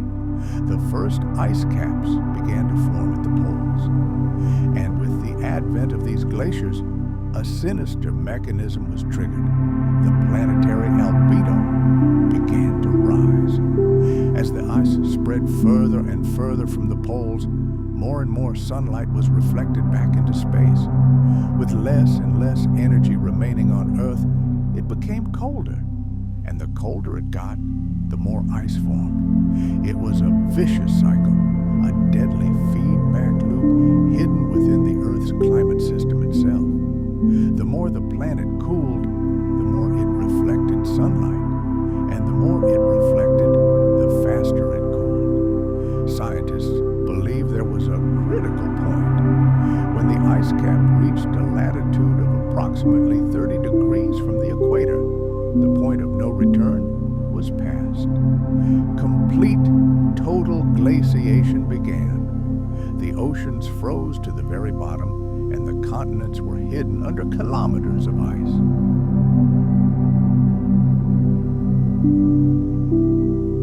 The planet turned into a giant icy mirror, indifferently reflecting sunlight into the black void of space.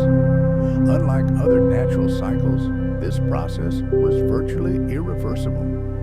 Once ice had captured the planet, it itself maintained this perpetual cold. Even if atmospheric greenhouse gas levels began to rise again, the blindingly white surface would have reflected almost all the heat, preventing it from penetrating. Earth could have survived in this frozen state for thousands, even millions of years. Only a colossal, unimaginable accumulation of heat in the atmosphere could have penetrated this icy armor. This feedback loop explains why Snowball Earth wasn't just another ice age, but something far more terrifying. Normal ice ages ebb and flow with changes in Earth's orbit or solar activity. But Snowball Earth shifted the planet to an entirely new, stable, frozen state.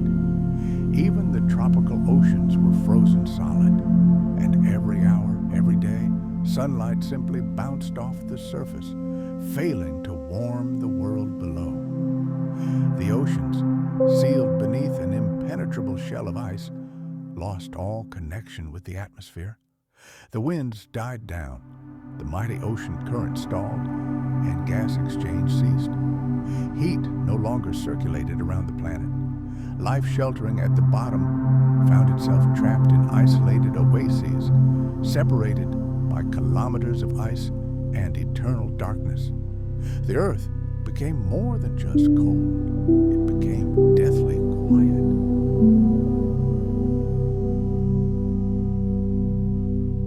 And even if volcanoes continued to erupt beneath this icy crust, their heat was insufficient to reach the surface. Albedo feedback held the planet in its death grip, and this silence lasted for a very, very long time. This runaway effect is one of the main reasons scientists continue to study that distant era with such close attention. It demonstrates that climate systems can change not gradually, but abruptly and rapidly. Cross a certain threshold, and the process doesn't slow down, but rather accelerates. And by the time the signs of disaster become apparent, it may already be too late.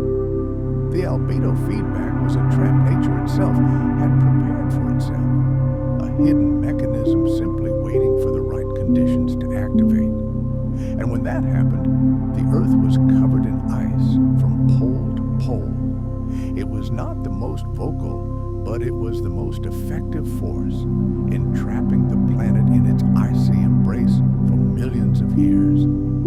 But beneath the kilometers-thick layer of ice that covered the Earth like a shroud, the planet's fiery heart still beat. While the surface was frozen silent deep within, a primordial fury raged. Volcanoes, stirred by the relentless movement of tectonic plates, refused to give up.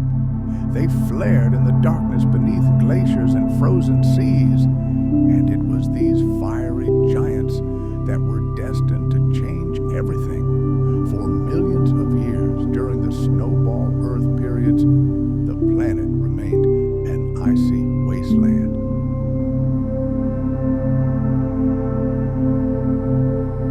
But beneath its surface, geological forces continued their work without rest. Magma forced its way through cracks in the crust. Pressure built in deep magma chambers, and eventually molten rock, ash, and gases found their way out, even though the world was buried beneath kilometers of ice. Some of these eruptions occurred on the ocean floor, hidden by ice sheets. Others occurred on land, where the incredible weight of the glaciers only increased the pressure on the molten chambers below. When a volcano erupted beneath the ice, the heat of its lava melted entire tunnels and caves within the glacier, creating subglacial lakes and rivers that bubbled and evaporated within the ice cap. However, this effect was only temporary. The heat was never enough to melt the entire ice sheet, and the cold always returned, healing the wound. However, these eruptions brought more than just heat.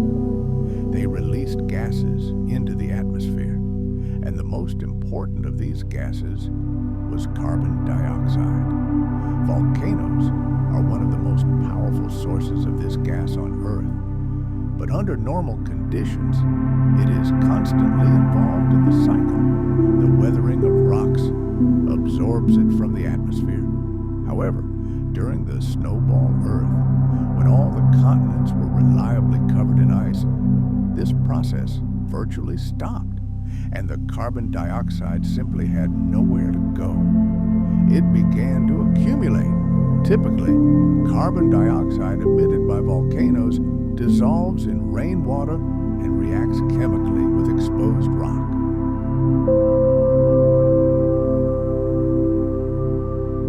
But in that ancient world, there was neither rain nor exposed rock to absorb this gas, and so it accumulated year after year, century after century, millennium after millennium, creating an invisible but increasingly dense layer over the planet. Over millions of years, atmospheric carbon dioxide concentrations reached levels unimaginable, perhaps 1,000 times higher than today's levels. And with each new molecule of this gas, the greenhouse effect grew stronger. This was the beginning of the end for the icy world. Not a sudden thaw, but a slow but inexorable buildup of atmospheric pressure. Eventually, this greenhouse gas cloud became so dense that it could trap enormous amounts of heat. Sunlight, previously almost entirely reflected from the icy surface, began to penetrate and be trapped in the atmosphere. Tiny pockets of melting began to appear across the frozen world, and as the ice began to crack, the deadly albedo feedback loop was reversed. Melting exposed the dark surfaces beneath the glaciers. Oceans, rocks, and soil all began absorbing sunlight instead of reflecting it. This led to more warming, which led to more melting. A chain reaction had been set in motion, and now it could not be stopped. Imagine a world encased in a shell of ice. This shell did not shatter in an instant. No, its collapse was a slow, painful process stretching over centuries. Glaciers, like giant beasts, reluctantly retreated, revealing the ravaged land.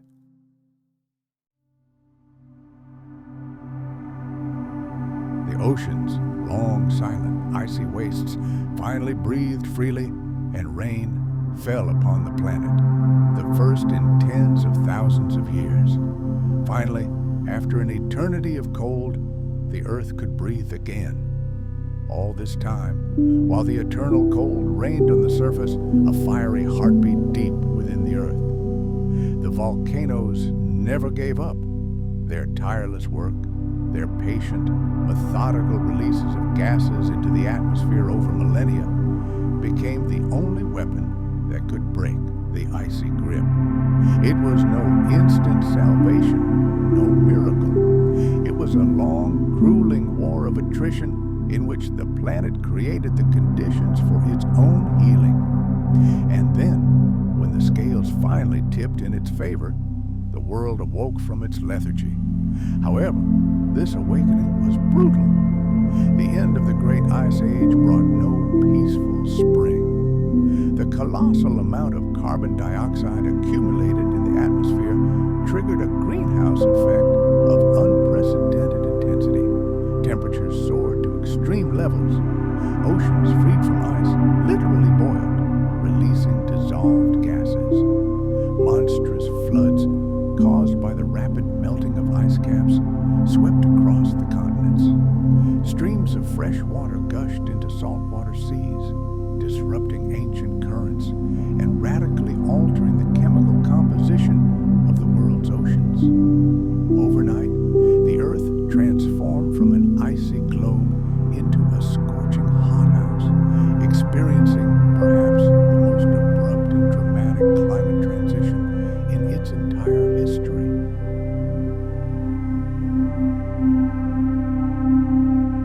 Volcanoes were the planet's true saviors. They were its underground lungs, its hidden fire that kept it alive. In the darkest and coldest times, when it seemed all was lost, they held the key to its future rebirth. But let's go even further back, long before the world was frozen in place, before the oceans were encased in kilometers of armor and sunlight ceased to reach the surface. Life had already taken root here. It wasn't life as we know it. There were no animals, no plants. No one roamed the forests because there were no forests, no bones. But life existed, quiet, unnoticed, and incredibly patient. And it had already begun to change the planet, laying the foundation for eras to come. Before the snowball Earth disaster, life on our planet was predominantly microbial. Single-celled organisms ruled the world. Imagine ancient oceans bathed in the light of the young sun. In this warm water, like a giant primordial soup, swam billions of tiny creatures clustering around nutrient pools, bacteria, archaea, and the first eukaryotes, cells that already had a nucleus. These microscopic life forms, which originated in the seas billions of years ago, were true veterans of survival. They had already survived giant asteroid impacts, mass extinctions, and existence in a toxic atmosphere. And then, in the era geologists call the Neoproterozoic, some of these microbes made a discovery that forever changed the fate of the planet. They invented photosynthesis.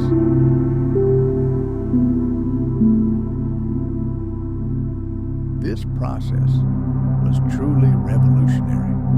It gave living organisms the incredible ability to convert sunlight energy into food and release oxygen into the environment as a byproduct. For hundreds of millions of years, these microscopic photosynthesizers worked tirelessly.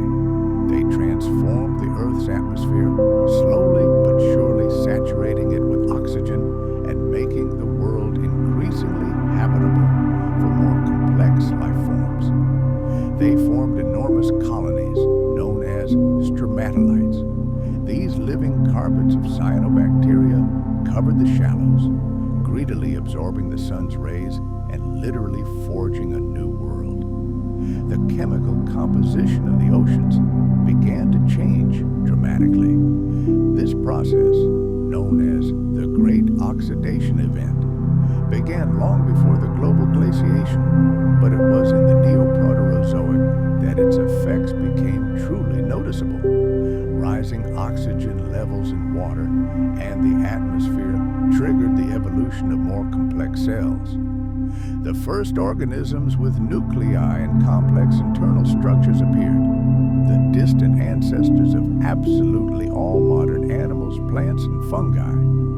In some corners of the planet, primitive multicellular life was already emerging. Tiny, soft-bodied organisms, strange, gelatinous creatures lacking either shell or skeleton. These were the first tentative steps of evolution toward the incredible diversity we know today. But all this progress was extremely fragile.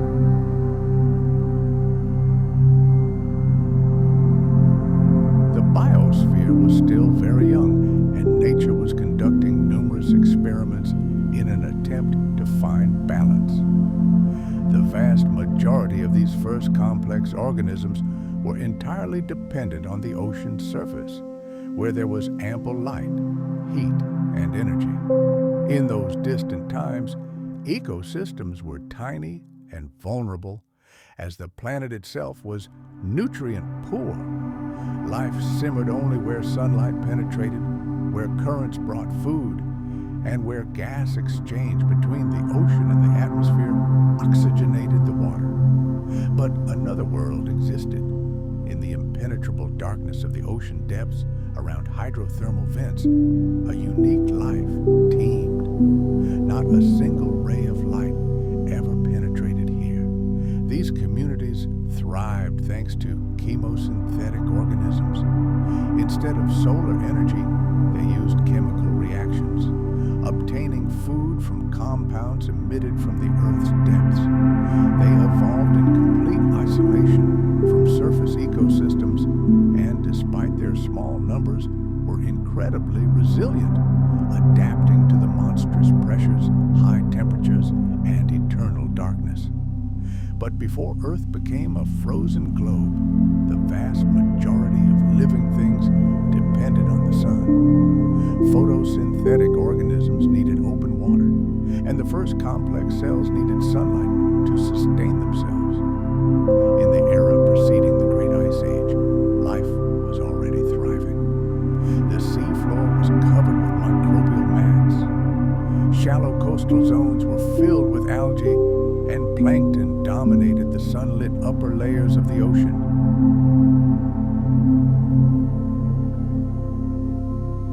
And so, when glaciers began advancing from the poles, all this splendor was buried beneath their inexorable thickness. Ice encased the oceans, completely blocking access to sunlight and halting gas exchange with the atmosphere.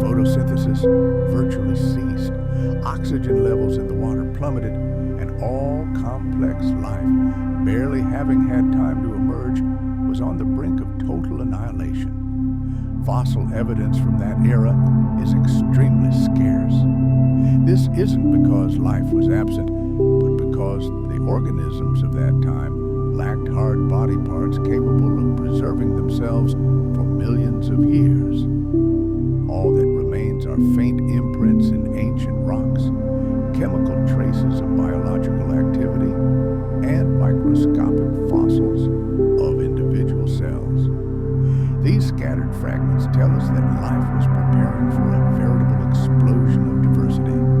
But the ice sheet that enveloped the Earth put this great evolutionary experiment on hold. It was the most brutal test of resilience before the incredible blossoming that would occur millions of years later.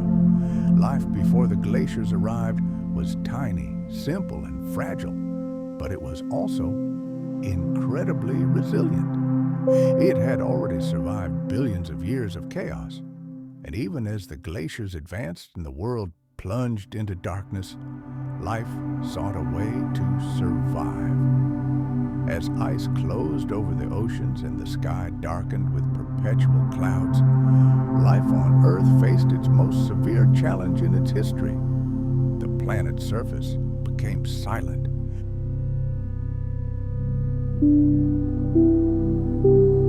Continents were shrouded in a white shroud. Seas once teeming with microorganisms became icy deserts for millions of years. Sunlight barely reached the surface. Temperatures plummeted and oxygen levels fell to critical levels. But even in this icy, deathly silence, life persisted. During the Snowball Earth era, survival wasn't about growth or conquering new territories. The primary goal was to hide, lie low, and adapt, grasping for every opportunity. The planet became completely hostile to almost everything. Photosynthetic organisms lost light. Ocean circulation slowed or stopped altogether. Nutrients were trapped beneath the ice. And yet, a few tiny pockets of life survived. The most likely refugees were the ocean depths near hydrothermal vents. Here, on this superheated alien world, life continued its journey. Mineral-rich water seeping from the Earth's depths created an oasis of warmth and chemical energy amidst an icy hell. Chemosynthetic bacteria and archaea thrived around these black smokers. They didn't require sunlight, feeding on hydrogen sulfide and other compounds from the geothermal emissions. This life was primitive, but incredibly resilient. It arose long before the glaciations and could exist in complete darkness. These deep-sea communities may have been the last bastions of life during the darkest times. Protected by kilometers of water and ice, they existed in absolute silence, impervious to the chaos that reigned above.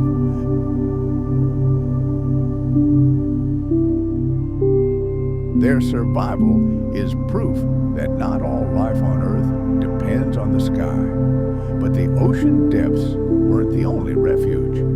Some scientists speculate that at the equator, where the ice was thinner, there may have been patches of open or semi-frozen water.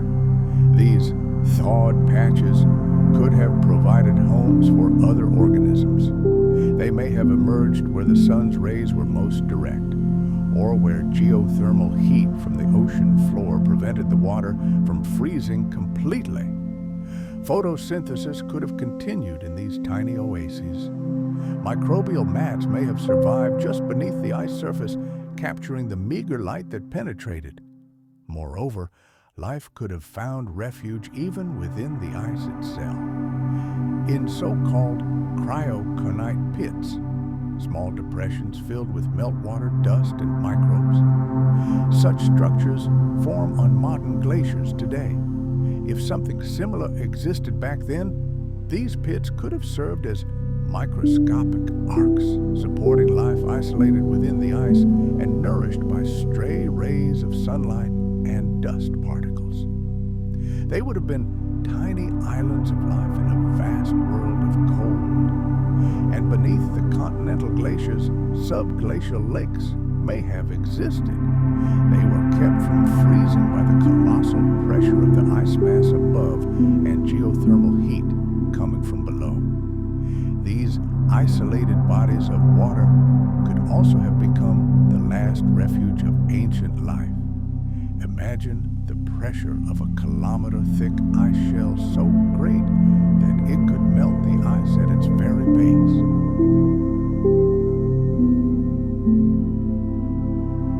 It is this phenomenon that allows water to exist as a liquid even in the extreme cold of space.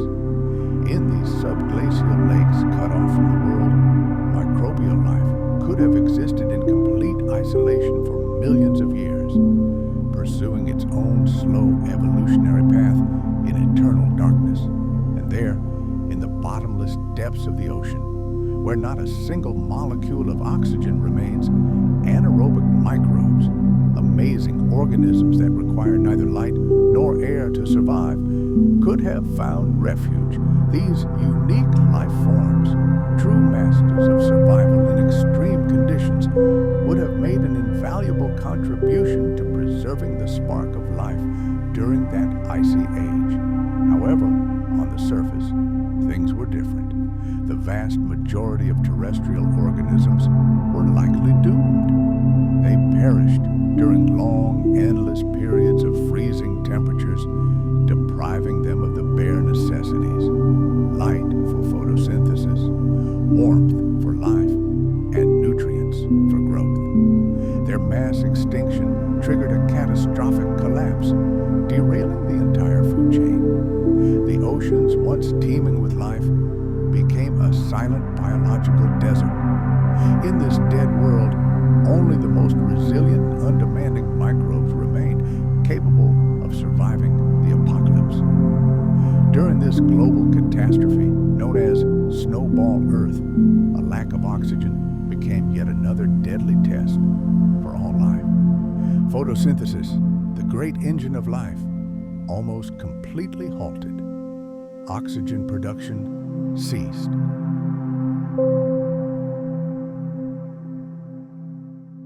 The oceans suffocated, turning into oxygen-free cauldrons filled with dissolved iron and devoid of breathable gases. This cataclysm essentially threw the planet back in time, returning it to the chemical conditions of early Earth, which existed billions of years before oxygen became the dominant force in the atmosphere. For millions of years, evolution seemed to freeze, paused. Complex cells, which had only just begun to appear before the Great Cold Snap, were set back many steps. Their development was halted, but fortunately not interrupted forever. Somewhere there, deep beneath the ice shell near geothermal vents, in microscopic rock crevices and the thinnest salt film of meltwater, life hid. It bided its time, preserving the precious memory of survival in its DNA. The Great Glacier did not destroy life on Earth. It carried out a brutal selection process, filtering it out. Only the fittest survived. And it is from these seasoned fighters that the next great leap in evolution will one day emerge. But throughout the long, endless, icy centuries, the world belonged entirely to the tiniest and simplest creatures. They were quiet, almost invisible, but utterly indestructible. In a world where the surface was frozen in deathly silence and the oceans encased in ice, survival required not brute force, but ingenuity, flexibility, and most importantly, boundless patience. The organisms that inhabited the icy earth were neither the largest nor the fastest.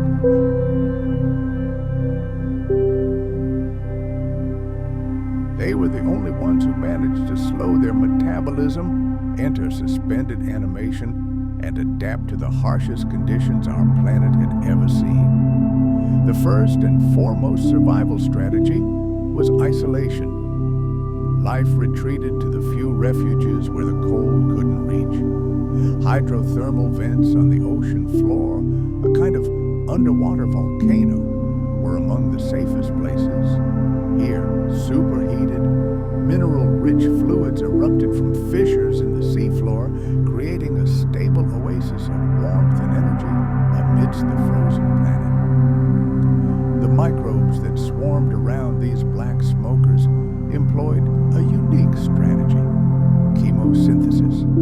Instead of relying on sunlight, which was non-existent, they learned to draw energy directly from chemicals like hydrogen sulfide and methane, essentially feeding on poisons. This life form was quiet, adapted to extremes, and completely self-sufficient. Another crucial tactic used by microorganisms was the ability to enter into profound hibernation. Many were capable of slowing their metabolism almost to a standstill. In this death-like state, they could survive for millennia without food, warmth, or light. Some formed protective spores, super strong shells that could withstand monstrous temperatures, colossal pressure, and deadly radiation. These dormant, time-traveling cells drifted through the dark ocean waters or were buried under layers of sediment, patiently awaiting the moment when the world would change for the better.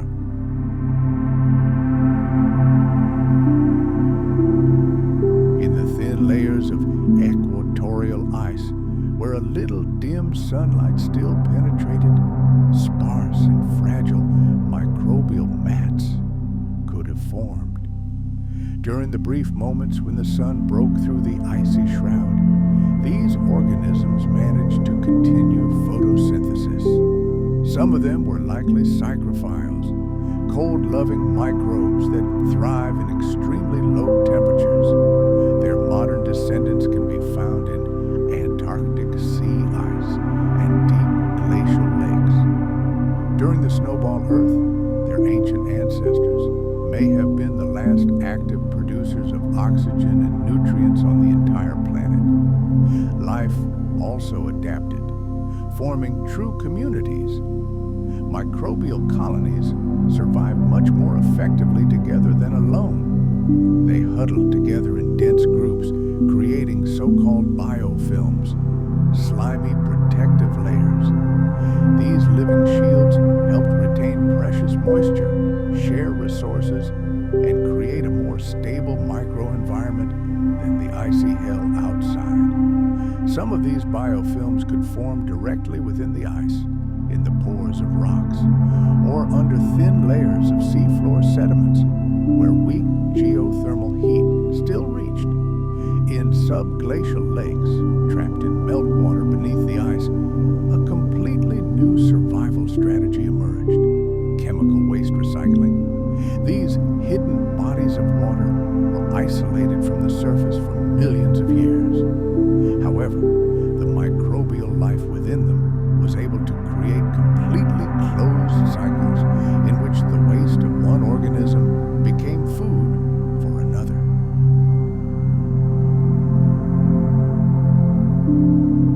In absolute darkness, without any access to the atmosphere, these communities formed autonomous ecosystems, proving that life can thrive even without light and fresh air. The limited movement of ocean water also fostered unusual adaptations. Some organisms evolved to thrive on minimal oxygen.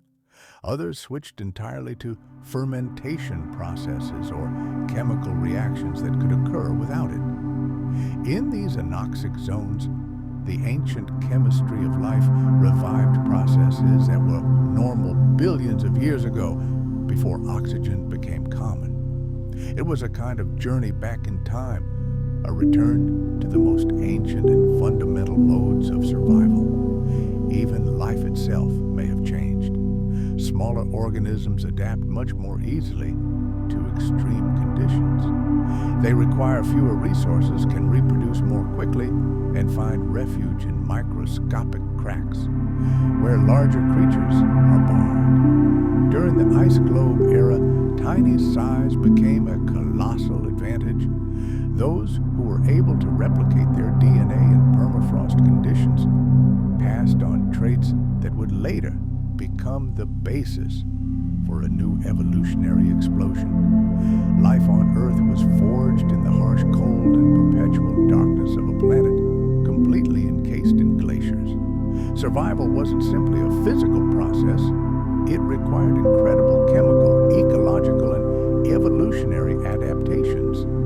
Each new life form was a response to the unbearable pressures of the environment. Conditions were beyond imaginable.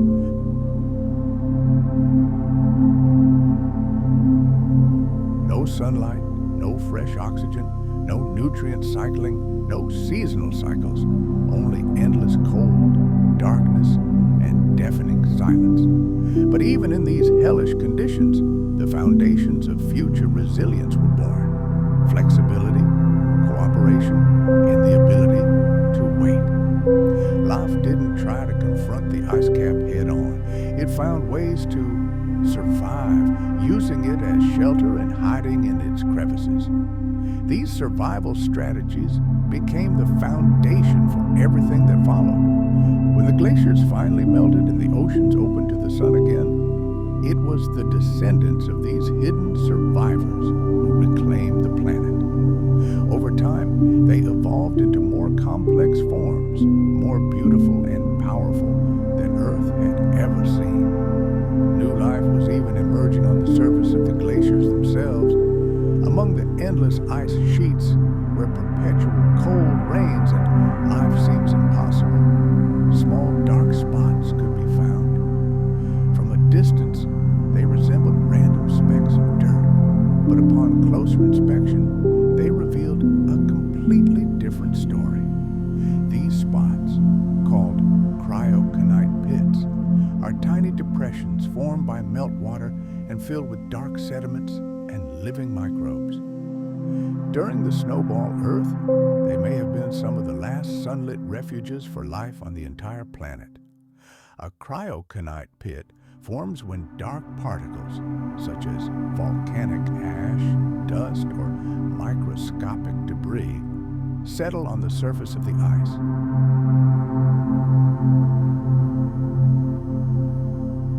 These dark particles absorb much more sunlight than the surrounding white ice, causing the area beneath them to begin to melt slightly. Over time, this depression deepens, filling with precious liquid meltwater. Within this icy well, a unique microhabitat develops where light penetrates the ice and the water remains liquid, creating a temporary but secure haven for life. Modern cryoconite pits serve as a vivid reminder of how life manages to thrive in the harshest conditions. These pits, found in Greenland and Antarctica, are home to astonishingly diverse microbial communities. They teem with life, teeming with bacteria, algae, fungi, and even microscopic animals. They feed on organic matter, exchange gases, and reproduce in narrow columns of liquid surrounded by ice. These microscopic ecosystems are striking examples of isolated, resilient, and surprisingly complex systems. During the Ice Age, when much of the ocean froze and terrestrial life virtually disappeared, cryoconite pits may have become one of the few habitats where photosynthesis continued. In regions closer to the equator, where the sun, albeit dim, shone, and the ice crust was perhaps thinner, these pits formed more easily. Once formed, they provided a small but crucial advantage: access to light and liquid water. Photosynthetic microbes such as cyanobacteria could have thrived in these depressions, using filtered sunlight to generate energy and produce precious oxygen.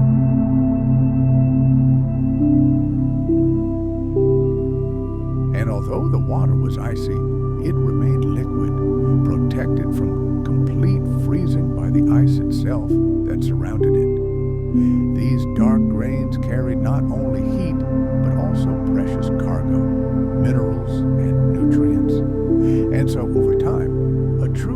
microscopic oasis could have emerged in the midst of an icy desert.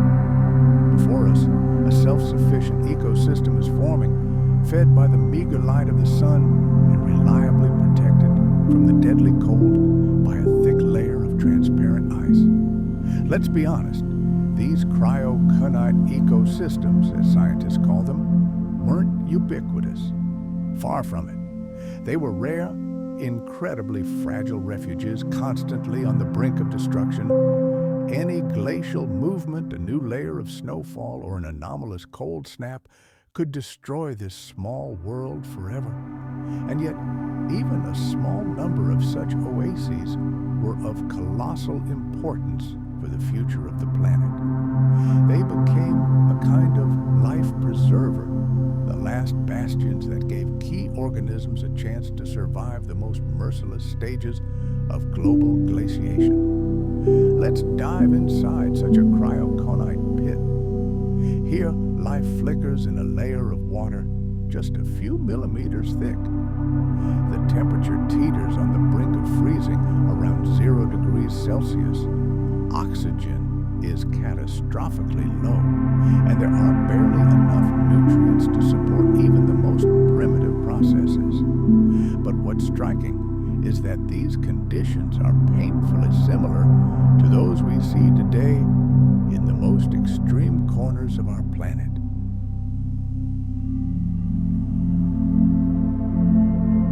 For example, in the Antarctic ice, where modern microbes have learned to survive, it's quite possible that their distant ancestors millions of years ago used exactly the same survival strategies. The very structure of these ice wells provided ideal protection. The layer of ice on top acted as a powerful filter, blocking harmful ultraviolet radiation from the sun. The meltwater within remained stable, as the ice walls served as an excellent insulator, and the sediment at the bottom was a veritable storehouse of minerals and food. If ancient ice sheets were similar to modern ones, it can be assumed that millions of such microscopic refuges were scattered throughout the Earth's equatorial belt. Yes, these microbial communities were tiny and isolated from one another, but collectively they represented a formidable force. It wasn't enough to restore global ecosystems, of course, but it was enough to save key life forms. It was here, in these modest and securely sheltered cryoconite burrows, that the spark that would later ignite the flame of new life might have been preserved. Perhaps in these inconspicuous spots on the icy map of the world, organisms survived that, when the ice finally retreated, repopulated the desolate oceans. These creatures are living proof that even in the most intolerable conditions, life finds a way to endure, not through strength and dominance, but through an incredible capacity for adaptation.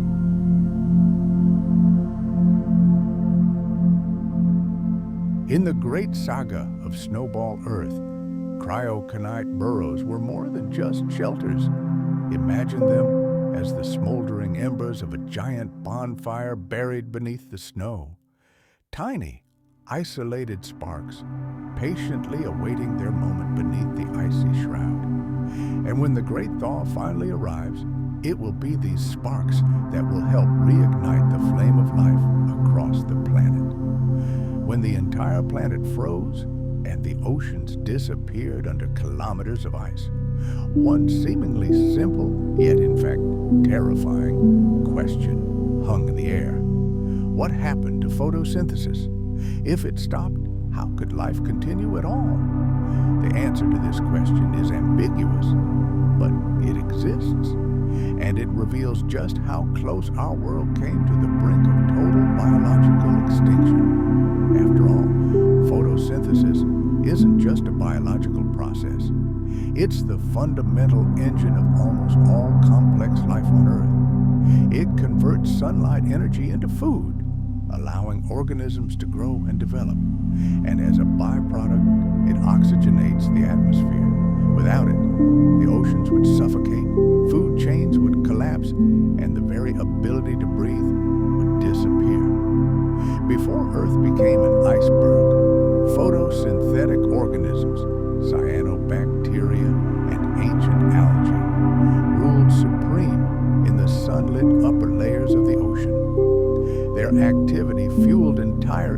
systems, and it was their contribution that eventually filled the atmosphere with oxygen.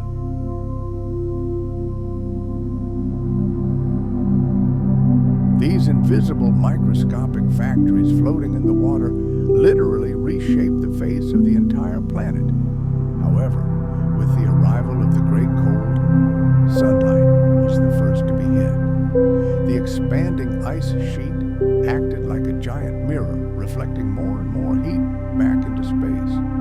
The equator, once bathed in tropical heat, became pale and cold. The oceans were first covered in seasonal ice, and then by permanent, kilometers-thick glaciers. And as this ice layer grew thicker, light simply stopped penetrating the depths.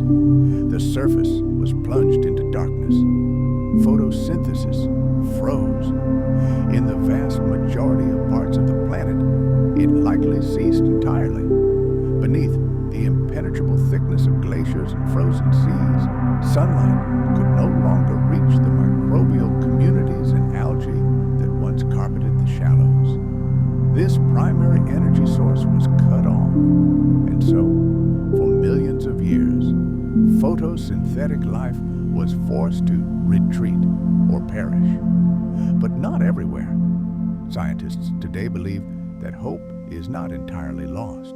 In some corners of the planet, particularly around the equator, where the sun shone most fiercely, the ice shell may have been thinner.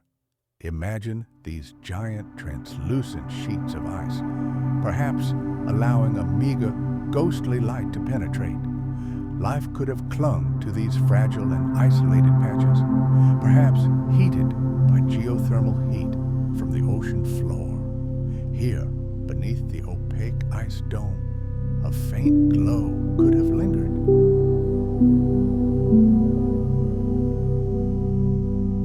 And this ghostly light could have been enough for some photosynthetic microbes to continue their desperate struggle for survival. We can find modern analogs today in Antarctica. There, beneath sea ice several meters thick, colonies of algae and bacteria manage to survive. These amazing organisms use the dim light that penetrates the ice to maintain photosynthesis even during the long polar night.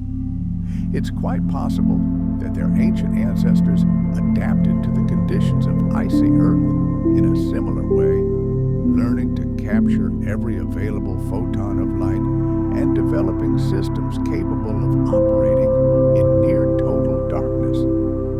Those same cryoconite pits, filled with meltwater on the surface of glaciers, also served as a site for photosynthesis.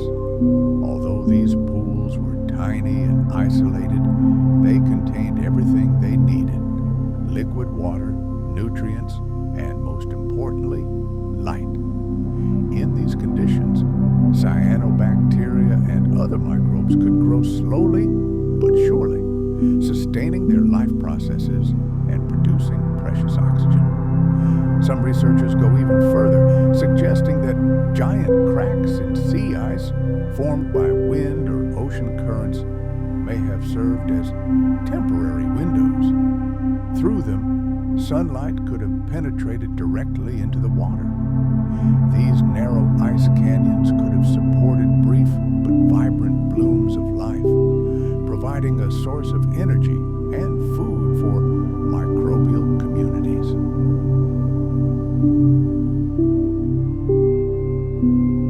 Yet, compared to the thriving biosphere that existed before the Ice Age, photosynthesis on Snowball Earth was reduced to an absolute minimum. Global oxygen supplies dried up, and organic production virtually ground to a halt. Food chains were reduced to their most primitive forms. It was survival in slow motion, a true biological winter that lasted tens of millions of years. But even this weak photosynthesis may have been enough to keep key organisms alive. It maintained minimal oxygen levels in some parts of the ocean, preserving the planet's chance for rebirth after the ice retreated. Photosynthesis didn't perish during the Ice Age. It simply lay dormant, hidden in cracks, beneath thin ice, in the warmest corners of the frozen world. And it waited, waiting for the sun to return, to blossom once again and transform the planet. Trying to measure time in the deepest layers of Earth's history is like trying to catch shadows on a moonless night in a deep cave. We have no clocks, no calendars, no written records. There are only silent witnesses, layers of rock, isotopes trapped in crystals, and chemical signatures left in ancient stone. And yet, by deciphering these silent messages, scientists have gradually pieced together a terrifying picture. Earth experienced an ice age that lasted not just a moment, but entire geological epochs. Tens of millions of years, a frozen chapter in the history of our planet.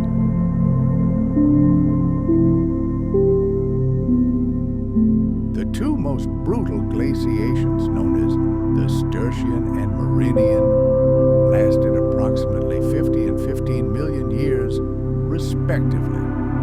Just consider those numbers. Together, they represent one of the coldest and most protracted climate nightmares the Earth has ever experienced. 50 million years of stillness, silence, and life, hidden beneath an impenetrable layer of ice. The scale of that time span simply defies human comprehension. To understand just how monstrously long this is, let's make a simple comparison. Modern humans, our species, have existed on the planet for only about 200,000 years. Our entire written history, the pyramids, empires, wars, space exploration, fits into a measly 10,000 years. Now consider this. The Sturtian glaciation alone lasted 25 times longer than the entire history of human civilization combined. It was an eternity, frozen in ice. During this time, the continents traveled vast distances across the planet. Mountains, once mighty, were ground to dust by erosion. Volcanoes were born and died. And life, if it flickered anywhere at all, existed in almost complete isolation from the rest of the world. Of course, the duration of these glaciations was not uniform across the planet. In some regions, glacial captivity may have been shorter. In others, ice may have frozen the surface for unimaginably long periods. But overall, the planet remained cold, blindingly white, and biologically suppressed for entire geological eons.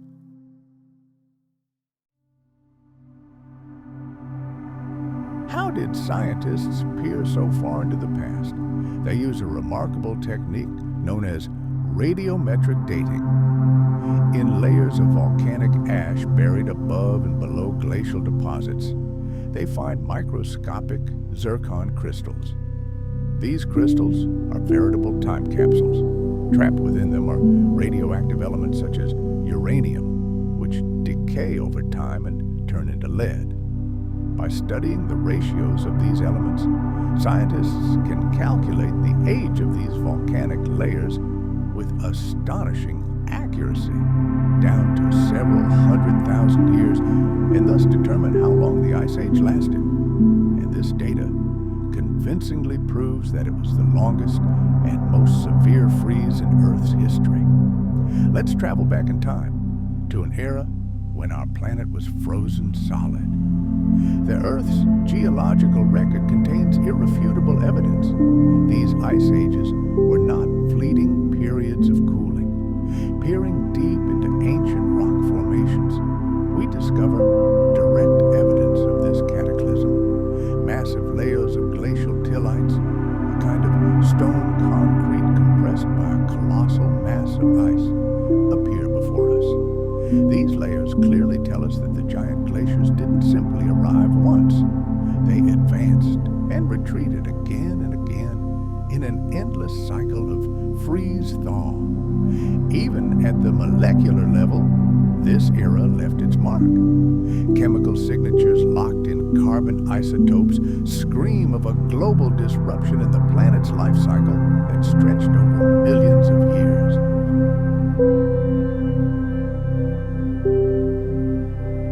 This chemical chaos perfectly aligns with the image of a world encased in ice.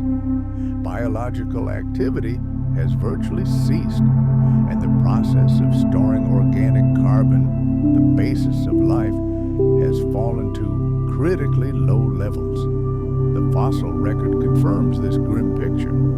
While microbial fossils were found throughout the world before the onset of the Great Cold, in layers corresponding to the snowball Earth era, they become incredibly rare, sometimes disappearing altogether.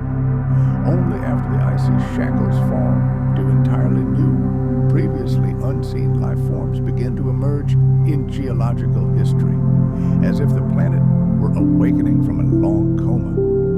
This biological pause precisely corresponds to the geological record of a world trapped in ice. This period of prolonged cold stagnation was perhaps one of the most dire threats life on Earth has ever faced. Imagine instantaneous catastrophes like a supervolcano eruption or a giant asteroid impact. They wreak monstrous destruction, but their effects, on a planetary scale, pass relatively quickly. However, the long sweltering glaciation, known as the snowball Earth hypothesis, was an entirely different ordeal. It didn't kill instantly, it suffocated slowly and inexorably. Its pressure was constant, and to survive, life had no choice but to adapt and evolve. Some researchers believe that even at the very height of this icy era, brief flashes of warmth may have occurred.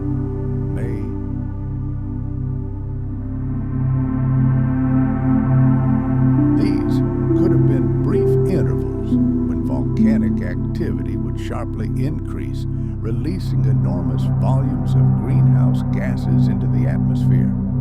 Or perhaps changes in the planet's orbit tilted its axis so much that patches of ice would appear at the equator that were warm enough to melt. These fleeting thaws could have offered a tiny chance to restore photosynthesis and preserve biodiversity, but they would inevitably have been followed by another wave of total glaciation.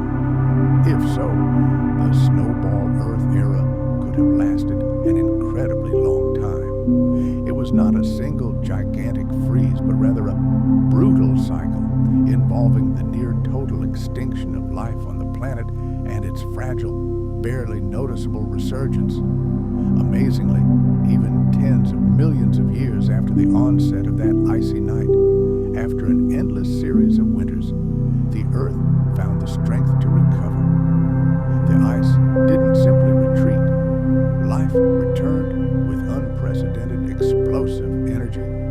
The world, emerging from its icy captivity, became an ideal testing ground for evolution. Events began to unfold rapidly, and entirely new forms of life appeared on the scene. Complex, multicellular organisms. This great renaissance laid the foundation for the future Cambrian explosion, an era that would transform the oceans and ultimately lead to the emergence of the first true animals. During the Ice Age itself, however, time seemed to stand still. The sun rose and set over a white, lifeless desert.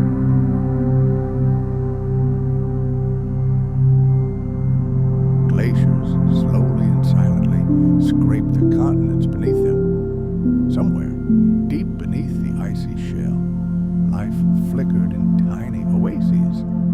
Thousands of generations of microscopic creatures succeeded each other, taking microscopic steps in evolution and awaiting the moment when the world would change and the light would return. For tens of millions of years, the Earth remained in a state of great silence. Ice sheets, kilometers thick, covered the land, and the oceans were locked in impenetrable ice. The sun shone, but its rays surface could not warm the planet. There were no storms, no rivers, no changing seasons, only an eternal ringing silence. But beneath that frozen shroud, changes were already brewing, not sudden and loud, but slow, constant, and inevitable. And then, when it seemed all hope was lost, salvation came not from the heavens, but from the very depths of the planet.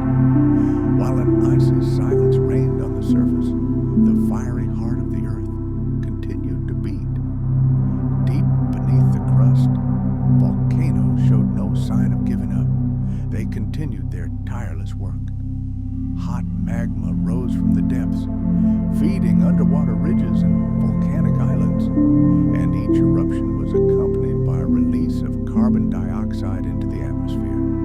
Under normal conditions, this gas would participate in a natural cycle. Rain would dissolve it, turning it into a weak acid that would react with rocks and eventually become bound in minerals.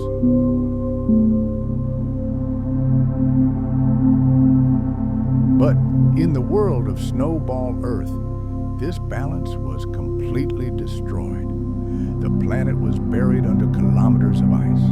Rain stopped, rivers dried up, and all the weather we were used to simply disappeared.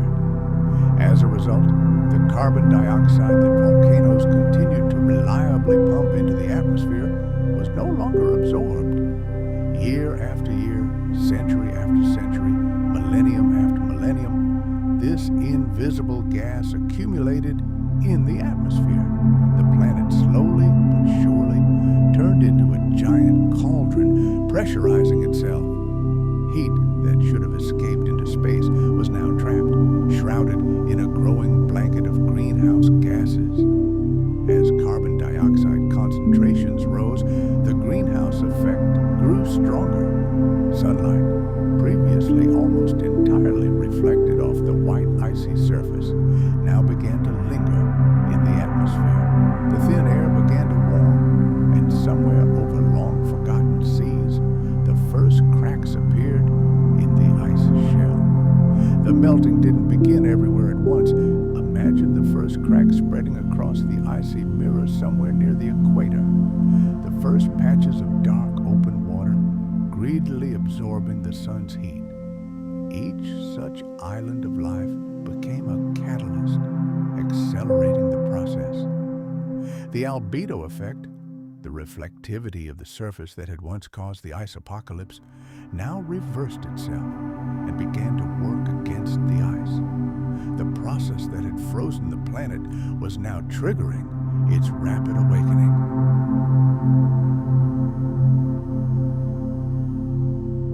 As the ice melted, the planet's dark surface absorbed more and more solar energy, while the atmosphere retained ever more heat. The chain reaction that had once plunged the world into frigidity now worked in reverse, defrosting it at incredible speed. As the surface warmed, streams of meltwater began to flow. Giant glacial lakes began to form and erupt, carving grand canyons through the ice. When the ice dams collapsed, torrents of biblical proportions descended upon the continents. Enormous floods swept through valleys, sweeping away trillions of tons of ancient sediments and rock. Entire landscapes, millions of years in the making, were reshaped in a matter of days or even hours. The oceans also responded to these changes. Their ice sheets began to melt rapidly. Sunlight penetrated the upper layers of the water for the first time in millions of years, awakening photosynthetic microorganisms.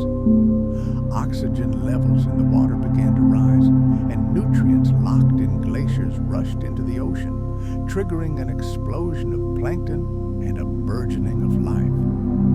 The chemical composition of the oceans changed almost overnight. Atmospheric carbon dioxide levels, by some estimates, could have been thousands of times higher than today.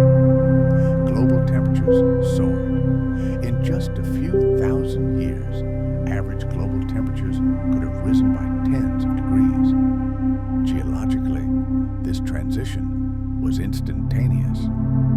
Earth went from an icy hell to a scorching tropical hothouse.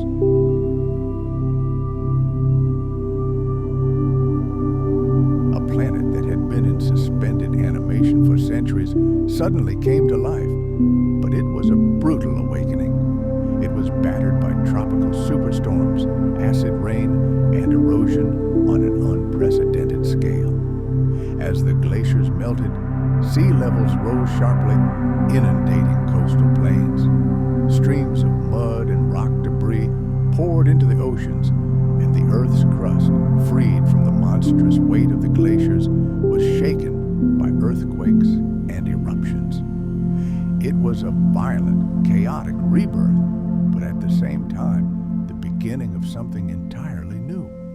With the return of liquid water and warmth, life was reborn with a new, incredible vigor.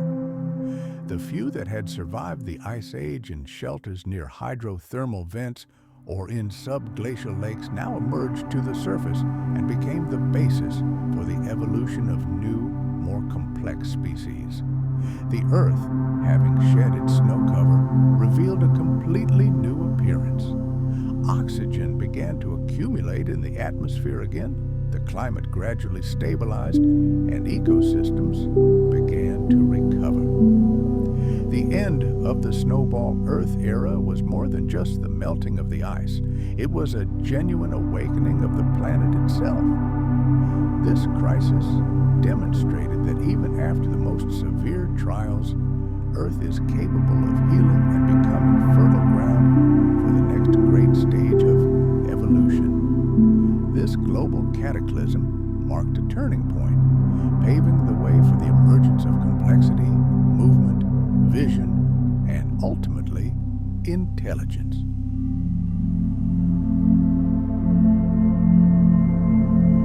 The snow may have concealed the spark of life, but it could not extinguish it.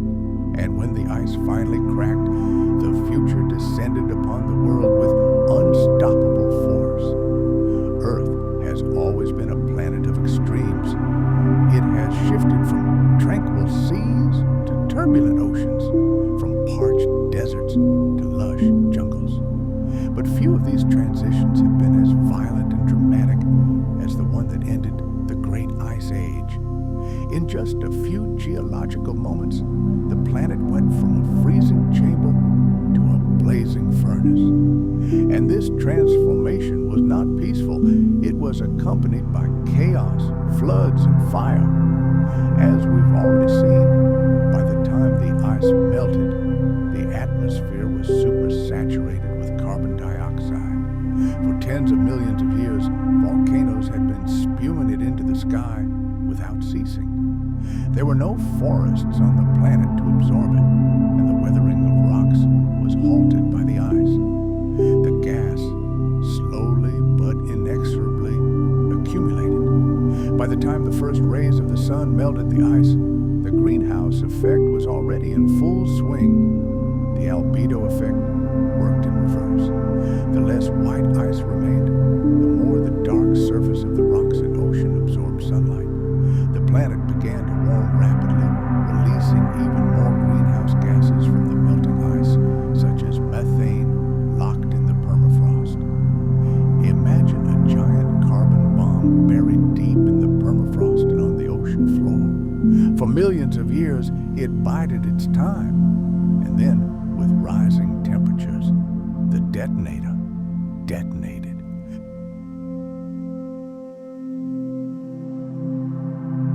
Enormous amounts of methane, a powerful greenhouse gas, were released and rushed into the atmosphere. This gas became the catalyst that set off an unstoppable chain reaction. Each new burst of heat released even more methane, creating a vicious cycle that turned the planet into a blazing furnace. Global temperatures could have jumped tens of degrees in just a few centuries, a blink of an eye in geological time. The planet's icy shackles were cracking at the seams. Sea levels began to rise rapidly, engulfing ancient continental shelves that had been locked in ice for centuries. The released waters crashed onto the land in roaring torrents of biblical proportions. These torrents were so powerful that they swept away entire mountain ranges, carved deep canyons through rock, and dumped billions of tons of sediment into the sea. The climate went crazy. The icy calm was replaced by storms of monstrous force. The skies opened with furious thunderstorms and torrential rains, pelting the crippled, exposed world, newly freed from its icy captivity. The oceans, too, were in their death throes. As the glaciers melted, cold, fresh water, virtually devoid of oxygen, rushed to the surface, mixing with warmer, saltier layers of the deep. It was a deadly cocktail that completely altered the chemical balance of the seas. Along with the meltwater, an incredible amount of nutrients previously locked away in ice entered the ocean. For microscopic life, it was a veritable feast.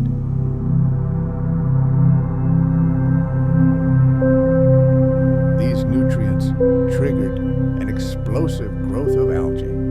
Entire swaths of the world's oceans turned a deep green as microbial life flourished everywhere. These microorganisms greedily absorbed carbon dioxide from the atmosphere, simultaneously infusing the water with life-giving oxygen. But this sudden bloom had a dark side. As countless trillions of algae died and sank to the bottom, their decomposition sucked all the oxygen out of the water. This led to the formation of gigantic dead zones, entire underwater deserts where nothing could survive. Life was reborn, but its rebirth was chaotic, uncontrollable, and incredibly fragile. Rains the planet hadn't seen in ages returned with a vengeful fury. High concentrations of carbon dioxide in the atmosphere transformed them into acidic streams. Mixing with water vapor, the acid lashed down on the Bora rocks, literally corroding the stone. This process dissolved minerals, washing calcium, magnesium, and bicarbonates into the oceans in colossal quantities.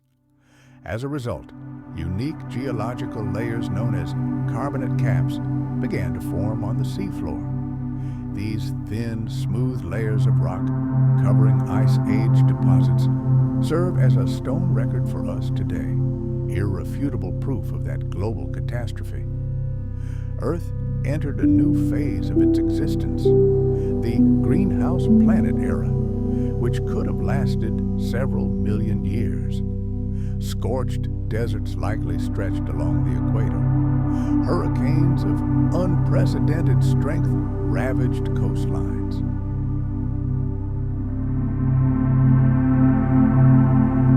The entire atmospheric circulation system was rebuilt.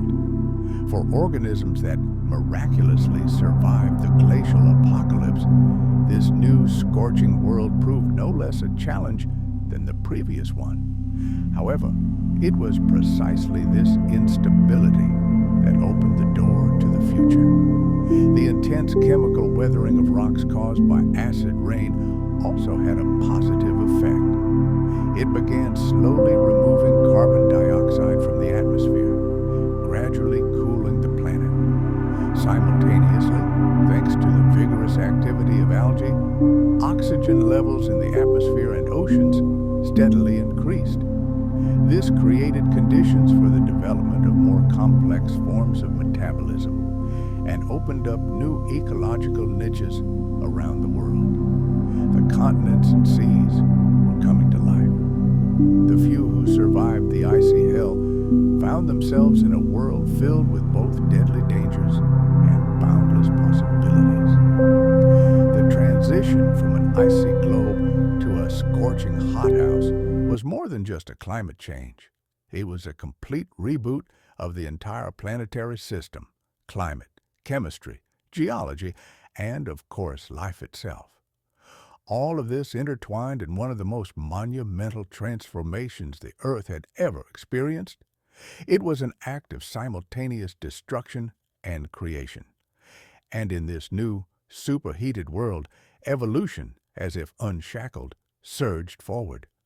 Life began to become more complex and branch, giving rise to ever new forms. Cells grew more complex.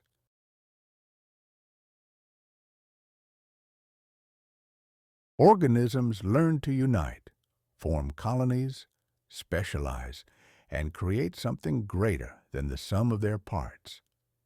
It was then, in this chaos, that the foundation for the emergence of the first animals was laid. The extreme conditions of the snowball planet proved more than just a test of endurance. They became the crucible, the catalyst that spurred evolution and set the stage for the greatest drama in the history of life. The incessant struggle forced living organisms to adapt, experiment, and invent new ways to survive. And through this titanic struggle, they created a planet capable not only of supporting life, but of developing it to incredible heights. When the ice finally retreated and the temperature stabilized, the Earth was no longer the same. It had been reborn, undergoing profound chemical and biological transformations. What followed was more than just a restoration. It was a true rebirth. In those distant times, when life had been virtually wiped from the face of the planet, it rose from the ashes, filled with new indomitable energy. The oceans, long hidden beneath a shell of ice, were once again exposed to the sky. Sunlight finally broke through. Winds once again filled the atmosphere with their roar. Streams of rainwater carved channels across the wet and bare continents. The land, scoured by glaciers and washed by the great flood, was saturated with nutrients. It was a world starting over, the perfect testing ground for a new evolutionary experiment.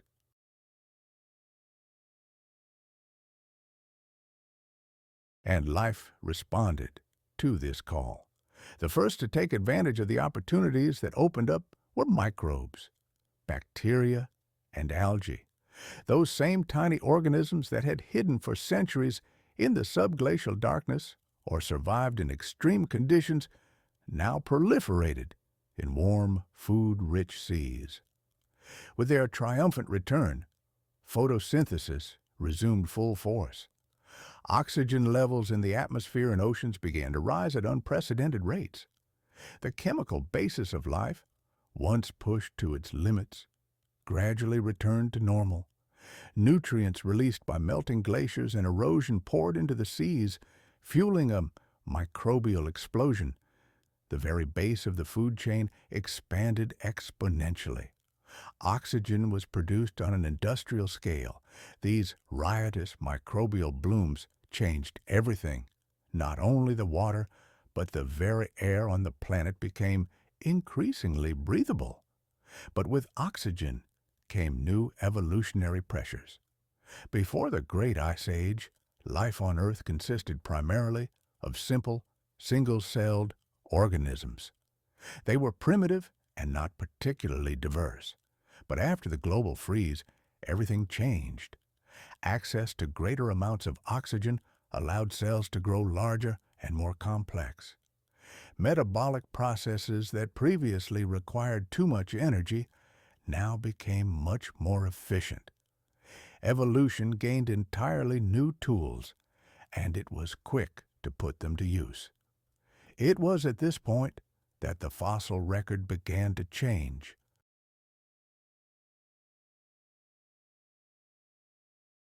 Millions of years after the last ice age, the first tentative traces of multicellular organisms appeared in the rocks.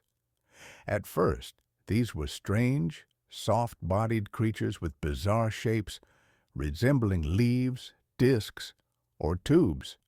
Their imprints were preserved only in rare geological formations. These early creatures were not yet true animals, but they were already immeasurably more than just a collection of microbes. They marked the dawn of the Ediacaran Biota, a remarkable period when life began to boldly experiment with form, symmetry, and size. It seemed as if the snowball Earth era had pressed a giant reset button on all of evolution. It mercilessly weeded out the weak and unadapted, leaving only the most resilient and inventive on the planet. Only those who could adapt survived, and this paved the way for incredible innovations. The world, freed from its multi-million-year stagnation, began to change rapidly. Land remained a lifeless desert. At that point, the drama of life unfolded exclusively in the oceans. But there, the pace of events accelerated with each passing millennium. Eukaryotic cells, those with a nucleus and complex internal structures, began to specialize. They united into colonies, then formed tissues, and eventually the first primitive organs. Cooperation became the key to survival and prosperity. But along with complexity came a new, ominous phenomenon. Fossil remains from that time reveal evidence of the emergence of predators.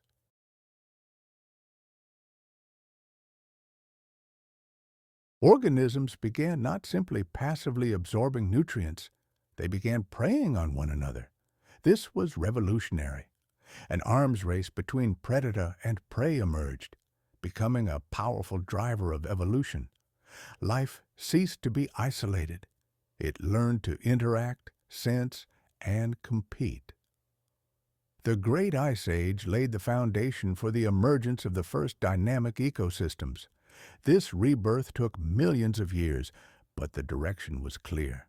The world that existed before the snowball planet was gone forever, giving way to a planet brimming with incredible potential. An evolutionary explosion was just around the corner. Continents, freed from their icy grip, began to move again. Tectonic plates resumed their slow dance, forming new supercontinents. Mountain ranges rose, and new ocean basins formed between them. Earth's geography became increasingly complex, offering life new arenas for struggle and development. The planet itself had undergone one of the greatest trials in its history and emerged completely transformed. It was no longer simply a world populated by microbes, it was a world on the threshold of the emergence of animals. A world in which life was preparing to cease being microscopic and passive and begin to crawl, swim, sense, and hunt. The outcome of the Great Ice Age was more than mere survival. It was a complete transformation, a rebirth that ultimately led to the emergence of all the amazing creatures that have ever walked, swum, or flown this planet.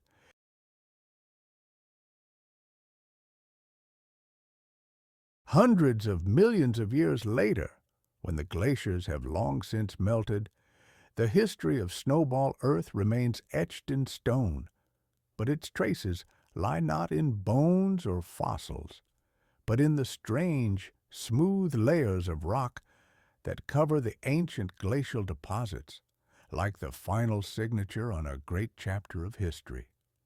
These layers, the aforementioned carbonate caps, are among the most important and eloquent testimonies of how our planet once froze from pole to pole, only to be reborn in the fires of global warming.